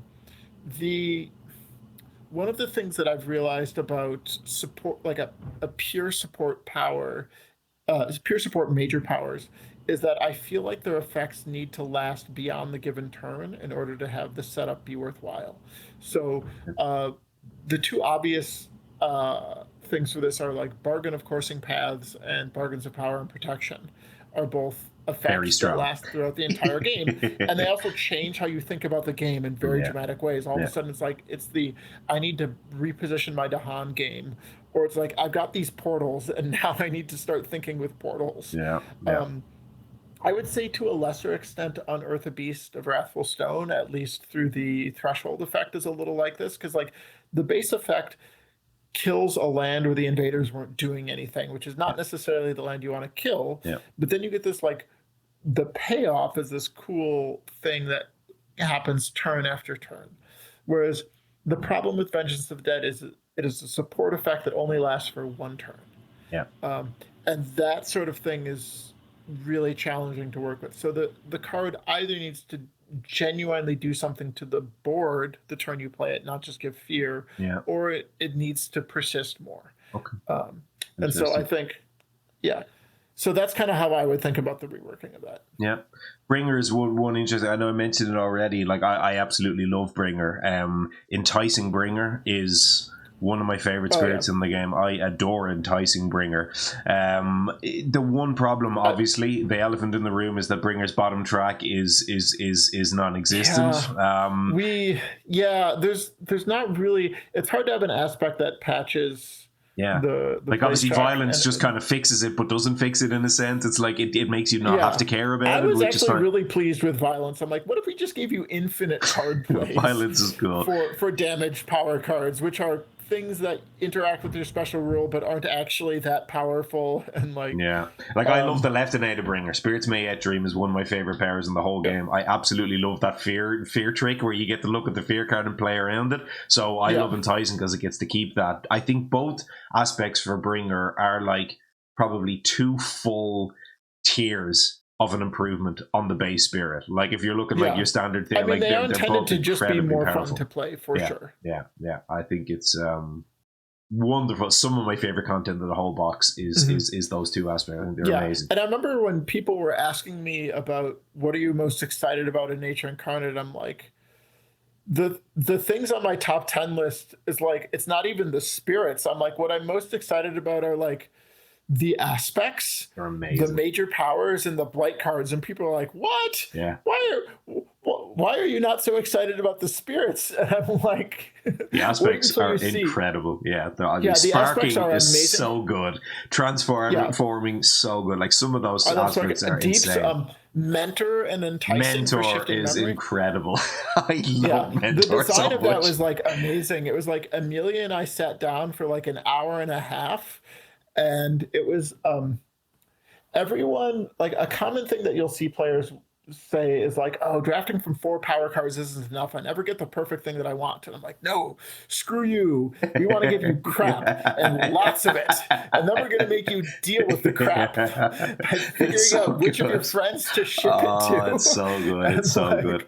It's so good. This is one of those instances where, as a game developer, we got to push in the exact opposite direction of what a player would want to do, and it resulted in something that they just really loved as a result. Like sometimes player intuition about what they think they want is not actually what creates the most fun for them.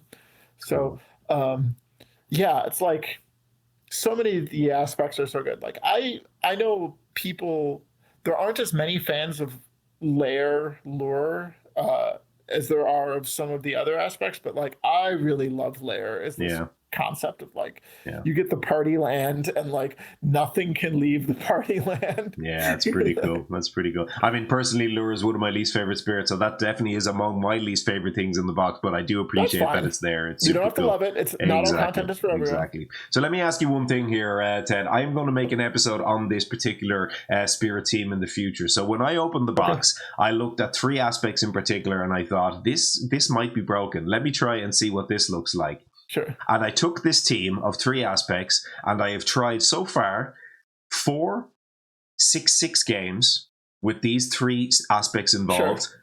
And all 4 games contain 2 different adversaries in the game. So I've essentially taken 4 6-6 games and beaten all 8 adversaries within the 4. First try, 100% win rate with these 3 aspects. Sparking, Mentor, Transforming. And it is essentially just draw infinite cards and you always find the answer with the support powers. It essentially is the support power deck with like Spur On with Words of Fire, Gifts of Nature's Connection, all of them. You just find all of them because you draw like 3/4 of the deck and then you just win the game. Is that does that surprise you? I mean, did you have fun? The most amount of fun ever. It was amazing. Okay, I'm glad you had a good time. That's super brain burny though. Super brain burny. So what I will say is probably one of the things that I most wish we could do for the game is not even like balance tweaks a bunch of spirits, because you only play with the game that you pick for it, but you play with the minor and major power decks all the time. I really wish we could like go through and rebalance those. Like I would probably change 3/4 of the cards in both decks. Really? Wow. And I think it's like, when you're talking about that strategy, you're specifically going through the deck looking for broken stuff like Spur On with Words of Fire, Gift of Constancy, and I'm imagining like there's several sun-based Dahan major powers that can just kind of trivialize the game. Yeah. And if those cards aren't as strong, then that whole strategy is not as strong either. Yeah. Now, one of the important decisions we made for balancing these things is we did not want to nerf power card gains because of the variance in the system. It's like, we don't think sparking should be penalized just because there are some overpowered stuff that Lightning might have more access to, right? Like this, it's an innate that gives you access to more power card drafts. In the same way that like Locus, I love the Locus aspect for Serpent so much. Cool. Yeah. It gives you like a bunch of repeats. Repeats are inherently broken, but the reason they're inherently overpowered is that you get to repeat the most undercosted effect. Yeah. And they are more overpowered the less well balanced the minor power deck is. Yeah. But we didn't want to say, we didn't want to penalize this such that the repeats would only be fair if you used it against the most broken stuff. We want it to be fair in the case that we're targeting of like all the power cards are of an appropriate power cost. And then it's a little too strong if you happen to get, you know, some busted major to use it with.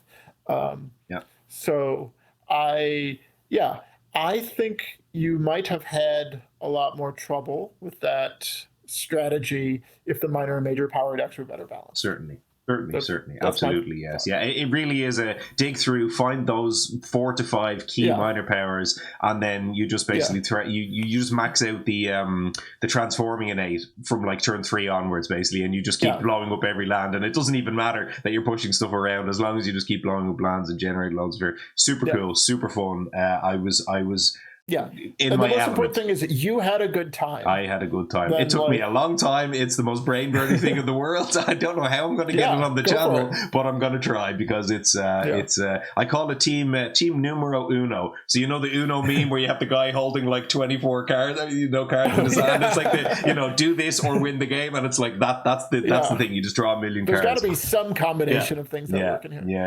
Yeah. So that was that. Let me see here. Where were we? So that was exploratory content. Second edition, we sort of hinted at it there. Is there anything that you'd like to talk about in terms of a hypothetical second edition? Like, what would you like to target? So let me just give the standard caveats. Like, one, hypothetical second edition is hypothetical. It has not been announced. If it is announced, I'm not the person who does the announcements. I don't make promises about it. If hypothetical second edition turns into real second edition, I still can't make promises about it. What I can say is that if it became a real thing, like what I would be thinking about, the number one thing I would actually be thinking about is just what I talked about of rebalancing the minor and major power decks. I think that's probably the most important thing that we could add to there. I would really like the minor power deck to be about 90 cards. It's currently at 100, which feels like a little too much to shuffle physically with your hands. But like 90 to 100 is fine. It's like, I think you can get a really good breadth of interesting distribution effects. Wise, 90 is still okay? Yeah, for the distribution of each individual card, let's say. Yeah, like maybe we do need 100, but if we could get by with 90, that'd be fine. I would be nerfing defense and buffing damage. And the other thing that I can't promise I would do, but I would strongly think about doing is every 0-cost power should have 2 or 3 elements on it, but not 4. Yeah. Every 1-cost power card should have 3 or 4 elements on it, but not 2. That's a nice idea. Yeah. I think that will actually just make things play better. And in particular, 0-cost powers tend to be a little undercosted, and part of that is it's in part due to the extra elements that they get. It's not just due to that. Major powers. I feel like the ideal number of major powers in this game is like 500, like an extremely large number of unique major powers. Because like what I don't want is for people to be like, I'm just going to dig through the major power deck until I get Indomitable Claim. Indomitable Claim, or like Rapid Wings of Sun, or like whatever it is that your spirit wants for this situation. Like if you've got 500 power cards, there will be something busted in there, but it will be different every game. And I know that shuffling 500 power cards is like arduous, and we would never actually make remotely that many.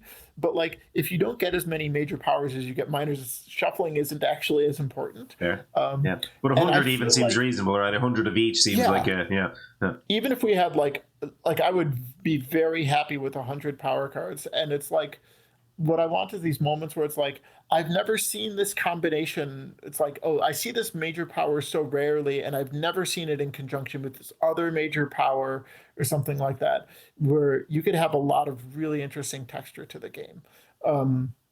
Let's see. Beyond that, I think there's some amount of like balancing of the boards that I think is probably more important than we first thought. Like Okay. some boards are on average a little stronger than others. Also, board D should get sent to a nice farm. Board D is the outlier, right? But I'm actually quite surprised that you say some of them are maybe too strong. Is that for pocketing reasons, or what kind of reason do you have? I think like a lot of it has to do with the topology, but some of it also has to do with like the structure of which terrains are near which other terrains, or how easy it is to get all the Dahan in some lands. Like it kind of depends on the board, and it's like it's a little esoteric and technical to get into. Okay. I haven't dove into it right now, but like if it was a project to work on, that's what I would look on. But like, Okay. mostly I would be looking at what are the sorts of things that apply to the game structure as a whole, and I would be thinking less about individual spirits, though obviously 100% of the spirits would be getting changed. Okay. The other main change, and again, I can't make promises. If I could make a promise, the one promise I would make is that we would have a much better structure to the expansion upgrade path for sure. And here's what I would like to see. You have a single base second edition game that you can buy that has some number of spirits in it, like some number of low complexity spirits and some more interesting spirits. And it has half of the minor powers, a good portion of the major powers. And then you have one big box follow-up expansion, which is kind of like Jagged. You can think of it as like most of Jagged Earth and most of Branching Claw in a single expansion. So it has the event deck. You either split the event deck between the base game and this expansion, or you just have the event deck and the expansion. Yeah. It has the other half of the minor powers that deal with all the tokens. Yep. It has the vast majority of the other major powers. And when you have those two things together, you have everything you need to handle all of the base concepts in the game. You have adversaries, you have events, you have tokens, and so on, and everything else kind of derives from that. And if you have base game, you definitely buy V2 Jagged Earth as your next expansion. There's no questions about what else you buy. Yep. And then also a wide variety of blight cards between those two. Yeah. And then beyond that, every other expansion, like Feather and Flame, Nature Incarnate, the spirits from Branch and Claw or whatever, there's like, you would have a bunch of other expansions that are, maybe somewhere between 4 and 8 spirits. And you could buy those expansions in any order that you wanted, as long as you had base V2, Jagged Earth V2. Yeah. And right now, I think there's a lot of confusion among buyers where it's like, what should I buy first? And there's like maybe Jagged Earth, maybe Branch and Claw. Yeah. Branch and Claw has the power decks, but Jagged Earth has more spirits, all this kind of stuff. Right? Yeah. And then it's like a different price points and efficiency. It's like very confusing for players. If you just make it clear, it's like you buy this thing first, this thing second, and then any of the other expansions in any order that you want. Depending on which spirits you like or whatever. Right. Yeah. And one thing that this also does is that this makes it a lot easier to build more mid-size expansions. We could have a dozen mid-size expansions with cool spirits, and it's like every expansion might have like 4 spirits and like 6 major powers in it, and maybe a blight card, and half of them have adversaries or something like that, and you can buy or not in any order. I think that would make it a lot easier for players to pick and choose the content that they're looking for. So I think that's like the best opportunity for second edition. So I'd definitely be thinking about how to structure the content to make that possible. Make that flow possible. Okay. Yeah. Cool. Yeah. I mean, look, as you say, there's no guarantee about what that looks like. Plenty of people have asked the question about a second edition. It comes up all the time, and it would certainly be interesting to see. I'd love to see the disparity between kind of what something looked like before and what something looked like after. That would be so interesting. And I'd love to get my hands on it just to see what the changes actually are. So there's, while we're on the topic of I can't make promises, but if I could, the other promise that I wish I could make is that in a second edition, I am personally committed to having all first edition spirits show up somehow in some expansion. Like, I don't want any spirit left behind. I can't promise that of aspects because, like, obviously, like, whatever we print for shadows, maybe dark fire gets rolled into something that looks like the core spirit again, or fair enough, something fair like enough. that. Yeah. But But the like, spirit itself if by name the spirit appears. itself No, will be somewhere in that, that's like awesome. that is That's a awesome. thing that I would want to Yeah, make that's happen. awesome. And then Yeah. obviously there would be more spirits as well. Yeah, for sure. But yeah, just the 'cause there people is. who love Mist, and I actually really like Mist quite a lot. Oh, yeah. But like, yeah, some of those spirits that may be outliers, that maybe aren't the quote unquote popular thing, but they don't get Yeah, left behind, the right? concept of this is great. I just think I Yeah. think the implementation, there's like Yeah, a it's bunch very of stuff underpowered, right? It's certainly one of the weaker spirits in the game, but I love it because I just think the Yeah, theme well, is so I think good. the power level is actually not the biggest issue with Mists. I think the problem is that it has a mini game that pays off through economics rather than through affecting the board. It's like you Yeah, work really hard to get fear farms, and what do you get for it? You get energy, which gives you the right to play your power cards, yeah, and maybe a okay. bit of a fear that you're not thinking with. Whereas like most spirits mini games are like Sharp Fangs are like, did I get my beast in the right place? I got to kill shit.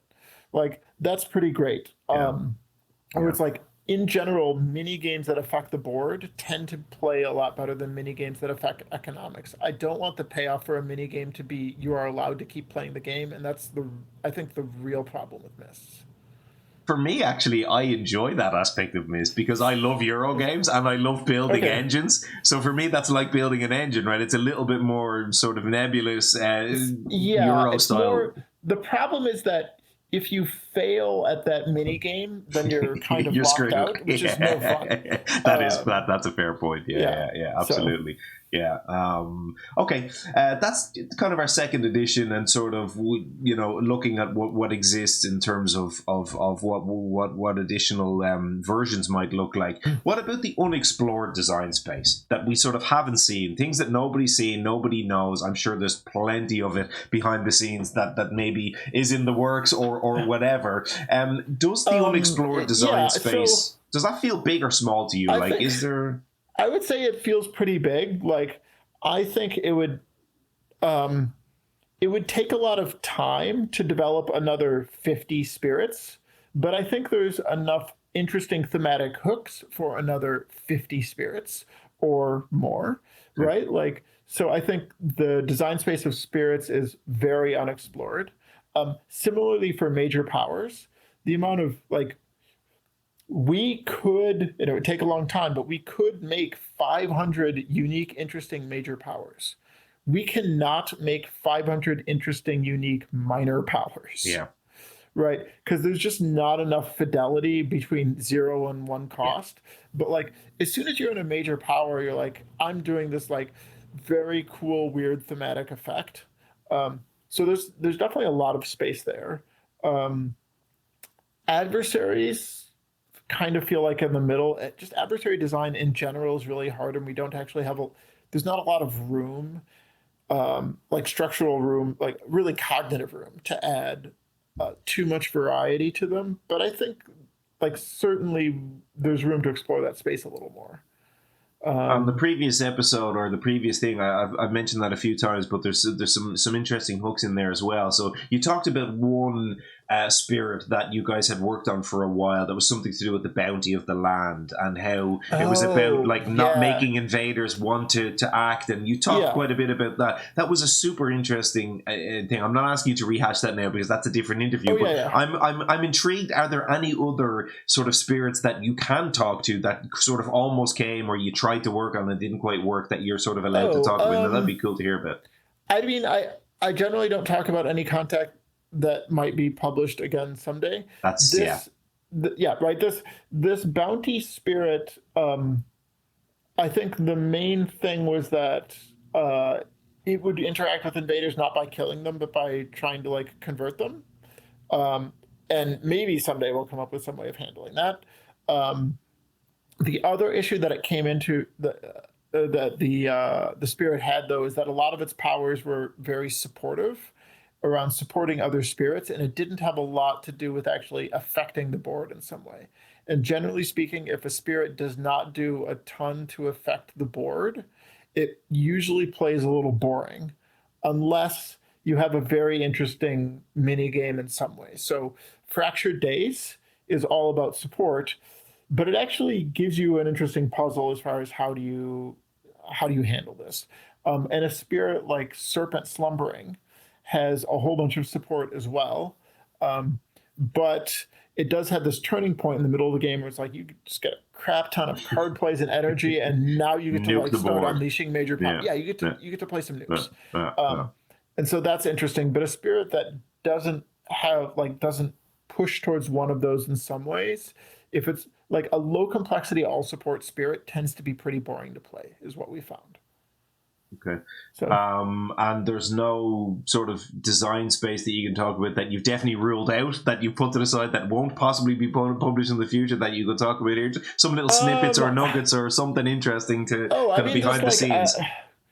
I mean, like the main design spaces we wouldn't explore would be like for theme reasons. So it's like, I can't say we will never do Spain as an adversary, but also like the way the Spanish interacted with indigenous people was like truly horrific, and an adversary that reflects that would either also have to be truly horrific, which we don't necessarily want to subject people to playing with, or would kind of whitewash what the history was. So that's not great.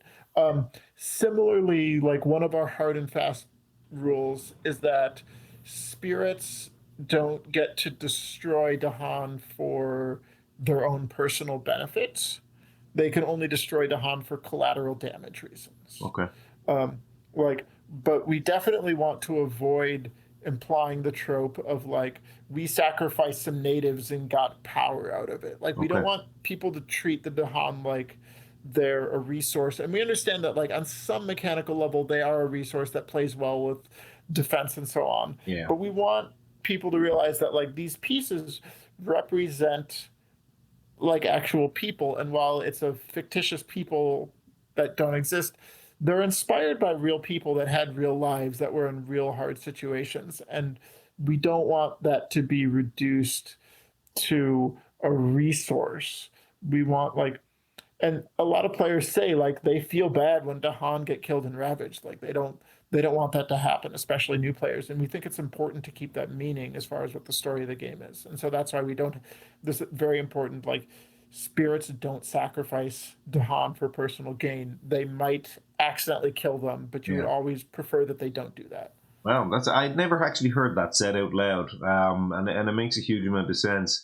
I actually was working on last year a sort of a homebrew spirit. I was working on a design for a hurricane spirit, which everybody seems to want to do, and it had this kind of rage. More theme than a snow spirit. Well, yeah, but it had this kind of rage mechanic where the lore of the spirit was that once upon a time it got on with the invaders, and then over time it became enraged, and it had this kind of vengeance almost thing, which would be very much out of line with what you're talking about, where it attacked beasts. So it had this concept of beasts running away from a hurricane. So there was almost a thing where like it would spread and it would deal damage to beasts and Dahan as part of its mechanics, which would not work. In what you're saying, it's an interesting. Well, it depends on whether you're getting a benefit for doing that. Yeah, well, you didn't, right? No, it was just very much it spreads across. It's very vengeful and wrathful. Something like Volcano destroys a bunch of Volcano can destroy beasts in Dahan.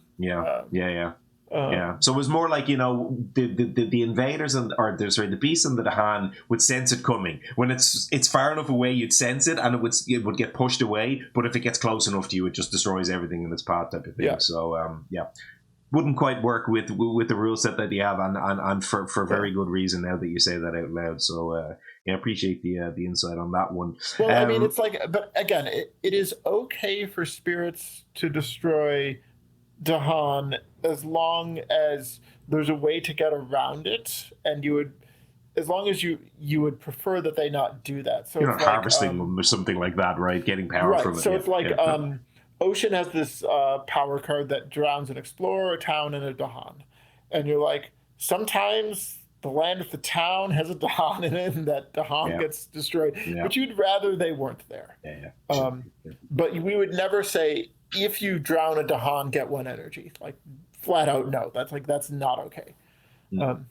Absolutely. One last question in this kind of other space, and then we'll kind of go towards a wrap up. Then you've kind of touched on this already, but what are your thoughts on the longevity of this game? And again, I know there's no promises, and you can't speak to anything that hasn't been published. But generally speaking, like, is this a game where you feel like more content is always a good thing? Is there such a thing as oversaturation, or would you love to see this game continue many years into the future with many more expansions? Like, what would your preference be, let's say?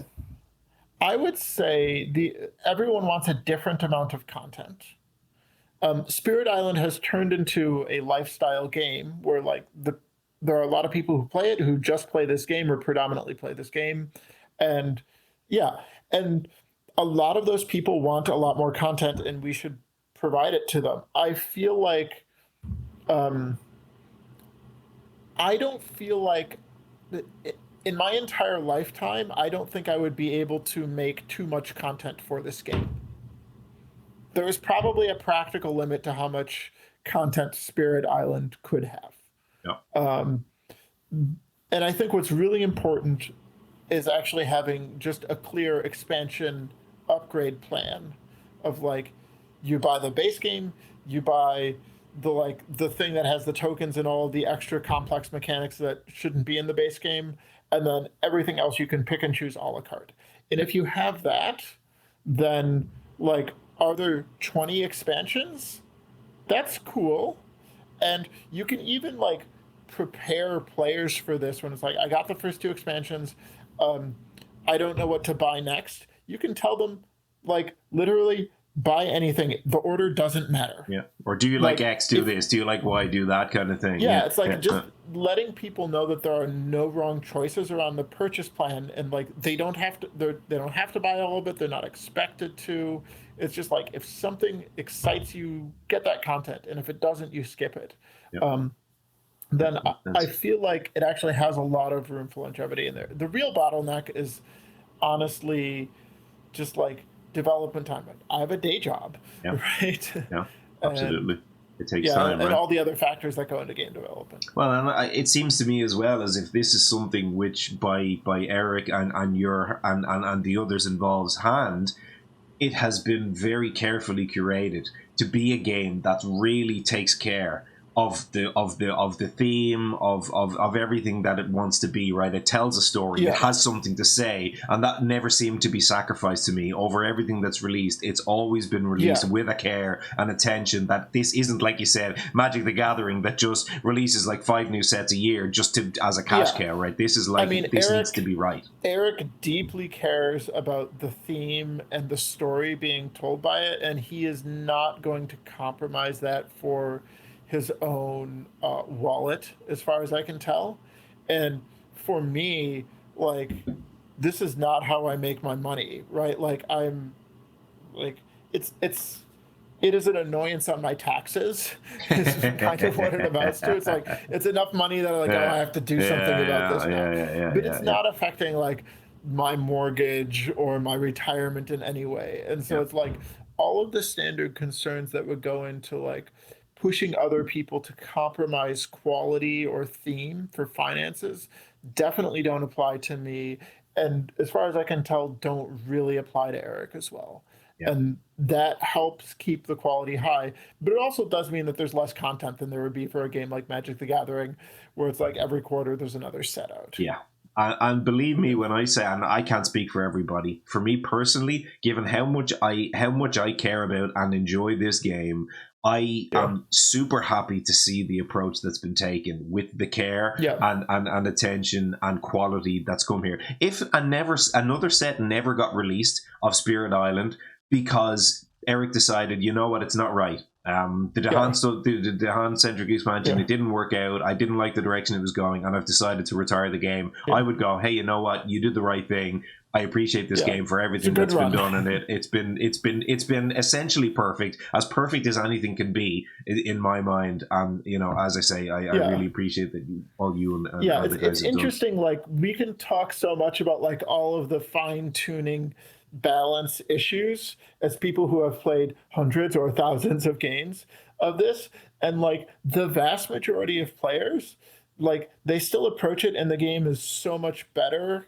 than like most of the other games on the market. It's like, it's the sort of game where you start noticing the balance issues after you've played a dozen or a few dozen games. And how many other Euro games are out there where people even play a dozen games to find out where to balance? Like every game has balance issues with it. Yeah. It's just Brass Birmingham. I like to use this as an example. I think it's number 1 rated on the BGG list, and I've played it maybe 3-4 times. I think it's an exceptionally well made game. I think the balancing of that game is astonishing, and I don't really understand how you can possibly balance that game. But I also would never play that game more than 8-10 times. That'd be it. I'd be done.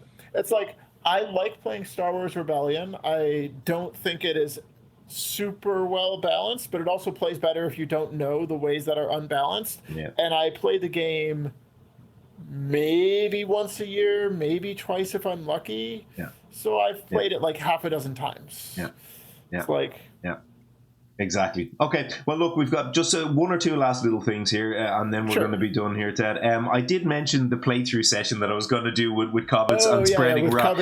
I want to pick a matchup for them. Have you got anything in mind that you would like to recommend? And now, do bear in mind here, I can't use Habsburg Livestock, England, or Russia, because they're the 3 that I haven't done so far in my adversary series. So I'm keeping them to do them properly. So of the other 5. Here's what I won't suggest a specific matchup, but I will give you some thoughts about how to pick a specific matchup. Okay. So the generally what you're looking for in a matchup are like, what are the interesting synergies between my spirits and the adversaries? You're either looking for this adversary leans into one component of the game that my spirit also happens to lean into, or you're looking for my spirit wants to do a main game plan is like this sort of a thing, and then the adversary does a strong job of countering it, and I need to find a different way of going about that. Absolutely. Right. Yeah. So you're just looking for something that will make things play very differently than they normally do. Yeah. Okay, so with that in mind, let's talk about Spreading Rot and Covetts as far as spirits go. So Spreading Rot, the main thing to know about this spirit is that you care a lot about things dying in your lands, right? There's like some sort of token-based mechanics and so on. Yeah. Like does it have like wilds and disease? I forget exactly. Yeah, I've listened to the KSP episode a bunch of times, so I actually have somewhat of an idea about how Spreading Rot works by their in general, you're going to benefit from, like, you care about things dying in your land. Yeah. So what invaders would be interesting? Invaders that add more plastic to the board, and invaders that make it easier for things to die in your lands. So not Russia. But Russia would be a bad choice because there's stuff. Because like the explorers keep running away. Yeah. England probably a terrible choice as well because they're really hard to kill. England is bad because it's hard. Sweden is also bad, and the reason is that it tends to be pretty front loaded, but it doesn't have a lot of rules that add more stuff as the game goes on. Yeah. Whereas something like France might be good because like they have extra explorers. Or Habsburg Livestock. Yeah. It's like has this rule where it's like when you would build a city in an inland land, you instead build 2 towns. And then gather towns, but I haven't done them yet, so they're out. I can't pick them because they're coming after. So it sounds like France might be good for that reason. Yeah. Yeah. So then next, let's talk about Covetts. What does Covetts want? Covetts wants metal, but where do you get metal? You get metal only from invader buildings, towns, and cities. And in particular, you get more metal from cities, which makes sense. Cities have more metal in them. And so an adversary that leans more into adding more metal, adding more cities is going to give you more metal to work with. So it's like France is interesting in that it gives you more towns, which are more targets, but like... And it punishes you for building cities on the coast, which is another counterplay that's going on there. So it's so maybe... I don't know if there's quite enough cities for that, but that's one possible option. Yeah. The other thing about Covetts is that Covetts is structured to make you take Blight early on in the game because you're like, screw this island, I'm just going to collect all the iron. So not HME because that's going to reward you for taking Blight early in the game, so I don't think that's necessarily the right choice. So not necessarily. So one of the things about HME is that you don't have blight cascades. You instead get like extra builds out of it, right? Would you just let like the first 4 Ravages through to turn off HME6? So that's how I play it. Yeah. Against Habsburg Mining Expedition, cascades are not as bad. So Covets has a little bit of an extra breathing room against Habsburg Mining as a result of that. So that's like one sort of possibility. So I would try and think about the matchup in those terms of like, who's going to get me buildings, who's going to get me stuff that's easy to kill, and who's going to give me more of a blight budget to work with. Or, as you say, a counterplay to that, who's not going to give me a blight budget to work with. Yes. I think France is the answer here. We talk about France on the spreading rat side. It's like France looks like it's the things you want to be doing. But on the Covet side, it's like France is the things you don't want to be doing. Not, And you have a potential tension there between I want to do one thing, I don't want to do the other thing. And I think France is the answer. I think we got try there. France. Yeah, why not? France 6. Let's do it. Yeah. All right. Yeah. Perfect. Yeah. We got there. Excellent. Anything else you want to plug? Anything you want to talk about? Anything you've been enjoying recently that you just want to kind of give a little happy rant about? All the not in Spirit Island stuff. Yeah, just like any good music, any good food, any good anything. New shoes, that you bought. You talked about shoes before. Yeah, I don't know. I haven't actually bought new shoes in a while. I have the 30-ish pairs of dress shoes. Been working through the previous ones. I've been working on a bunch of cocktails recently, but as previously stated, I have this issue that I don't like being drunk. I just like the flavor of alcohol. So really what it's come down to is whenever a friend comes over, I'm like, can I make you a drink? Can I get your opinions on this? I would be a dangerous friend for you, Ted. You would be a dangerous friend for me. I've got a lot of... I've got a lot of interesting cocktails, and it's been kind of fun working on like the fine-tuned balance of these cocktails to like feel like no one flavor is overpowering. It feels a little similar to like all of the game design balance, where it's like you want to make sure all the notes are present, but nothing is overpowering the others.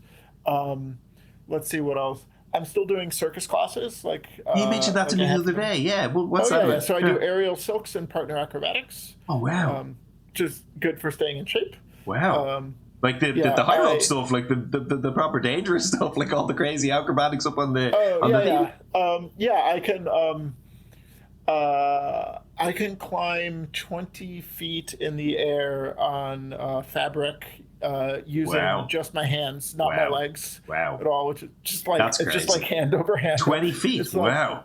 Yeah, like 20 feet, which is like 7 meters or so. Yeah, well, yeah. I mean, I know what 20 feet is. I can certainly visualize 20 feet, and that is pretty damn high. And one of the things that I recently pulled off that I'm relatively pleased with, but it's like just on the borderline of what I can do is a straight arm inversion, which is it's a little hard to explain, but is it's the thing straight out that way, like a horizontal thing? No, it's like you have your hands like straight up, and your legs straight down like a pencil, and you're holding like a fabric, and then you basically lift your legs while they're straight. So you bend at the waist, but not at the knees. Okay. Yeah. And then get your legs over your head. Wow.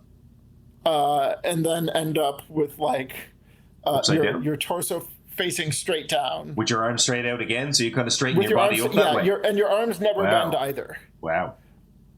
Jesus. It's really challenging. I bet. And I can't always... Given that my knees are giving up from walking up the stairs, I skateboarded for years as a kid. So in partner acrobatics, we've been working on a trick called hand to hand, which is basically like someone doing a handstand, except instead of doing a handstand on the floor, they're doing a handstand on someone else who's holding them up like this. Oh, sweet! Yeah, I've seen that before. That's super cool. So that's been fun. It's a good workout. And I recently picked up dance lessons, so I'm starting to do bachata dance. Okay. Nice. Bachata, I've never heard of it. It's bachata. It's similar to salsa. It's kind of in the same family, and it's similar to merengue. Nice. Just Latin dance. fun things to work out as opposed to going to the bloody gym and sitting on a treadmill like I do, which is not exactly fun. I don't know. I just find the gym really boring. I just boring. go for runs outside, but I can't handle a treadmill. It's terrible. The gym is super boring. I need to take up circus classes like you do. That sounds significantly more fun. There's probably a circus school somewhere in Ireland. The first thing I need to do is keep up the booze. I gave that up for ages, and now I'm back drinking because life is just far too short to be dealing with the stresses without a drink. But I appreciate the flavors of alcohol, but it's not helpful. Right? The reason I have so many bottles is that I don't drink that much. Like it would not last in my house, but I have to say, Ted, it was a pleasure working on the Spirit Island iced tea with you. That was a real highlight for me. It was a good drink. I'm definitely going to share it with some friends and get their opinions on it for sure. Absolutely. Speaking of sharing with friends, please do share this video around with your friends, and let's get everybody enjoying the conversation that we've had. Smash that like button. Do please hit the subscribe button. Do the like. Do the thing. Hit the bell. Do the comments. Do the whole good stuff. Ted, it has been an absolute pleasure, my friend. What a joy to have you on here, and thank you so much for your time. It's been wonderful. I hope everybody enjoyed the show. If you're new, please do indeed think about going. There's a whole bunch of content on the show. There's a whole bunch going to be coming up in the future, but that's going to be it for this evening. Ted, take it easy. I look forward to all the content that you release in the future. But for you and for everybody else at home, may your manifestations be always powerful and glorious. See you next time. See ya.